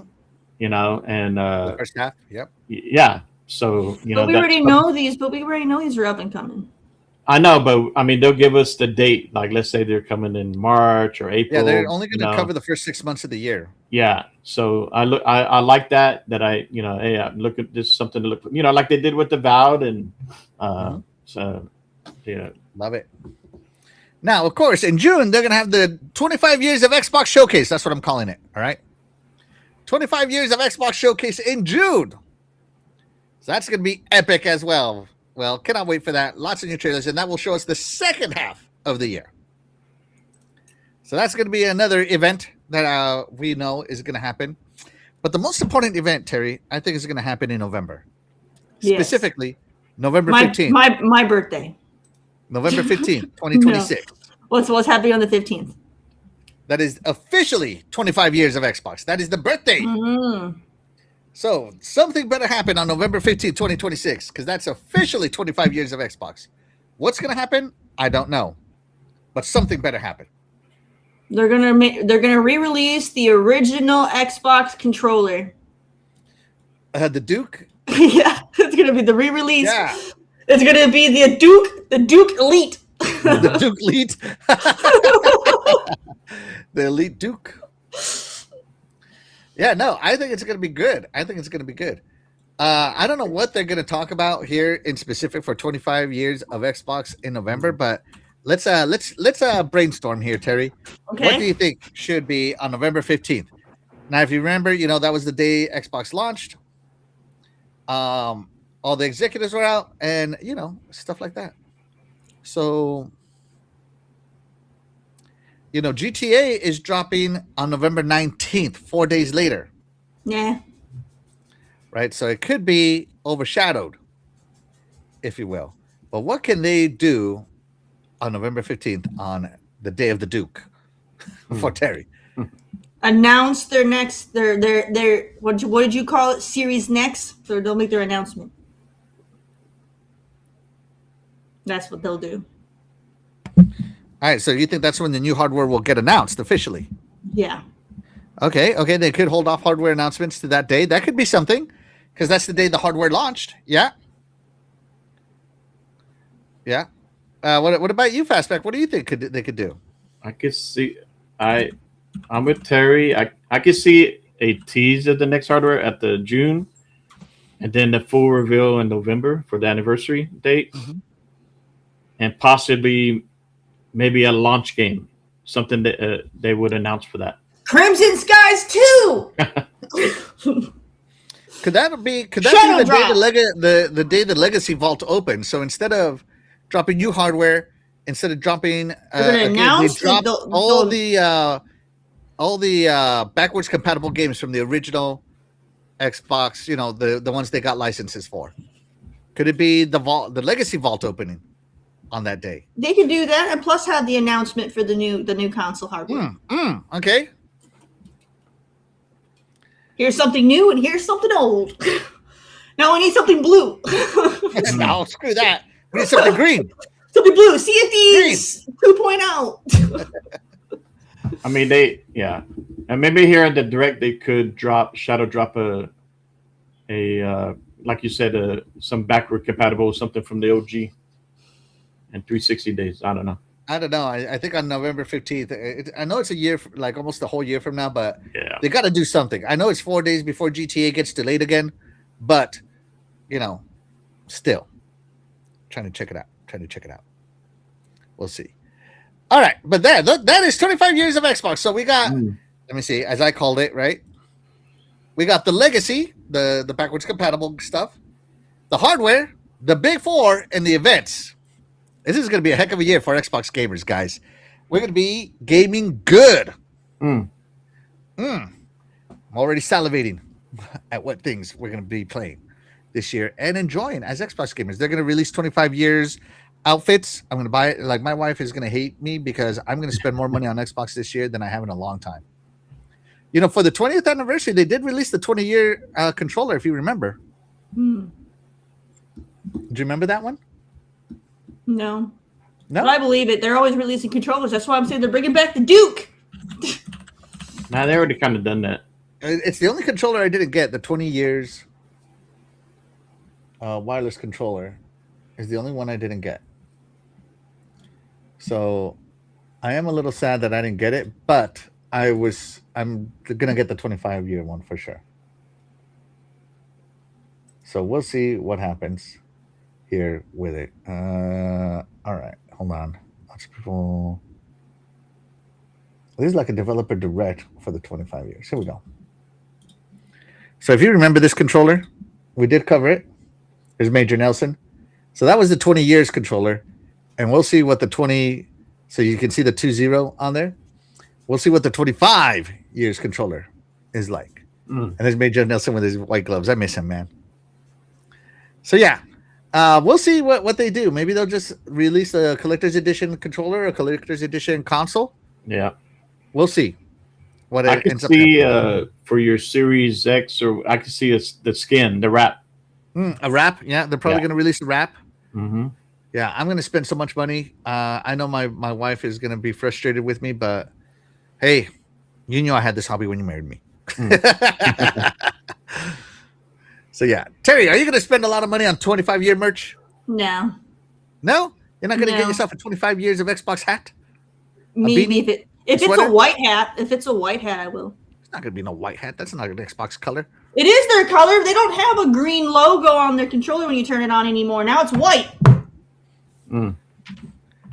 I've never seen a white Xbox controller in my life, okay? Well, I turned my Xbox on. It's a white light. Yeah, 20 years. So 25 years coming in hot, everybody. All right. Anybody got anything else to say about the 25-year celebration that you want to add here? No. Any other topics that I didn't cover that you guys want to talk about? No, I think we're good. I mean, we're good. I'm looking forward to the direct coming up. And then, of course, then we got June, right? So, yeah, it's going to be a very good year of game. we showed what we played last year. I definitely had a good increase of gaming last year on Xbox, and I could see that for this year too. Probably on top of what I did in 25. So I'm looking forward to what we know is coming out, and then whatever surprise is, and then hopefully they reveal the next Xbox hardware. So yeah, absolutely. All right, well, that's going to do it for us today. But of course, we wouldn't be able to do this show without you guys, the chat. And that's right, you guys, the chat will always be the MVP to all of the shows here on the Iconic Video Games channel. But with that being said, we are going to go in and get out of here. I'm Maxwell1324. I'm Cool Cat Terry. And I'm Fastback6768. And we'll catch you guys next week. Bye, everybody. Bye, have a good one. Go back to work tomorrow. No.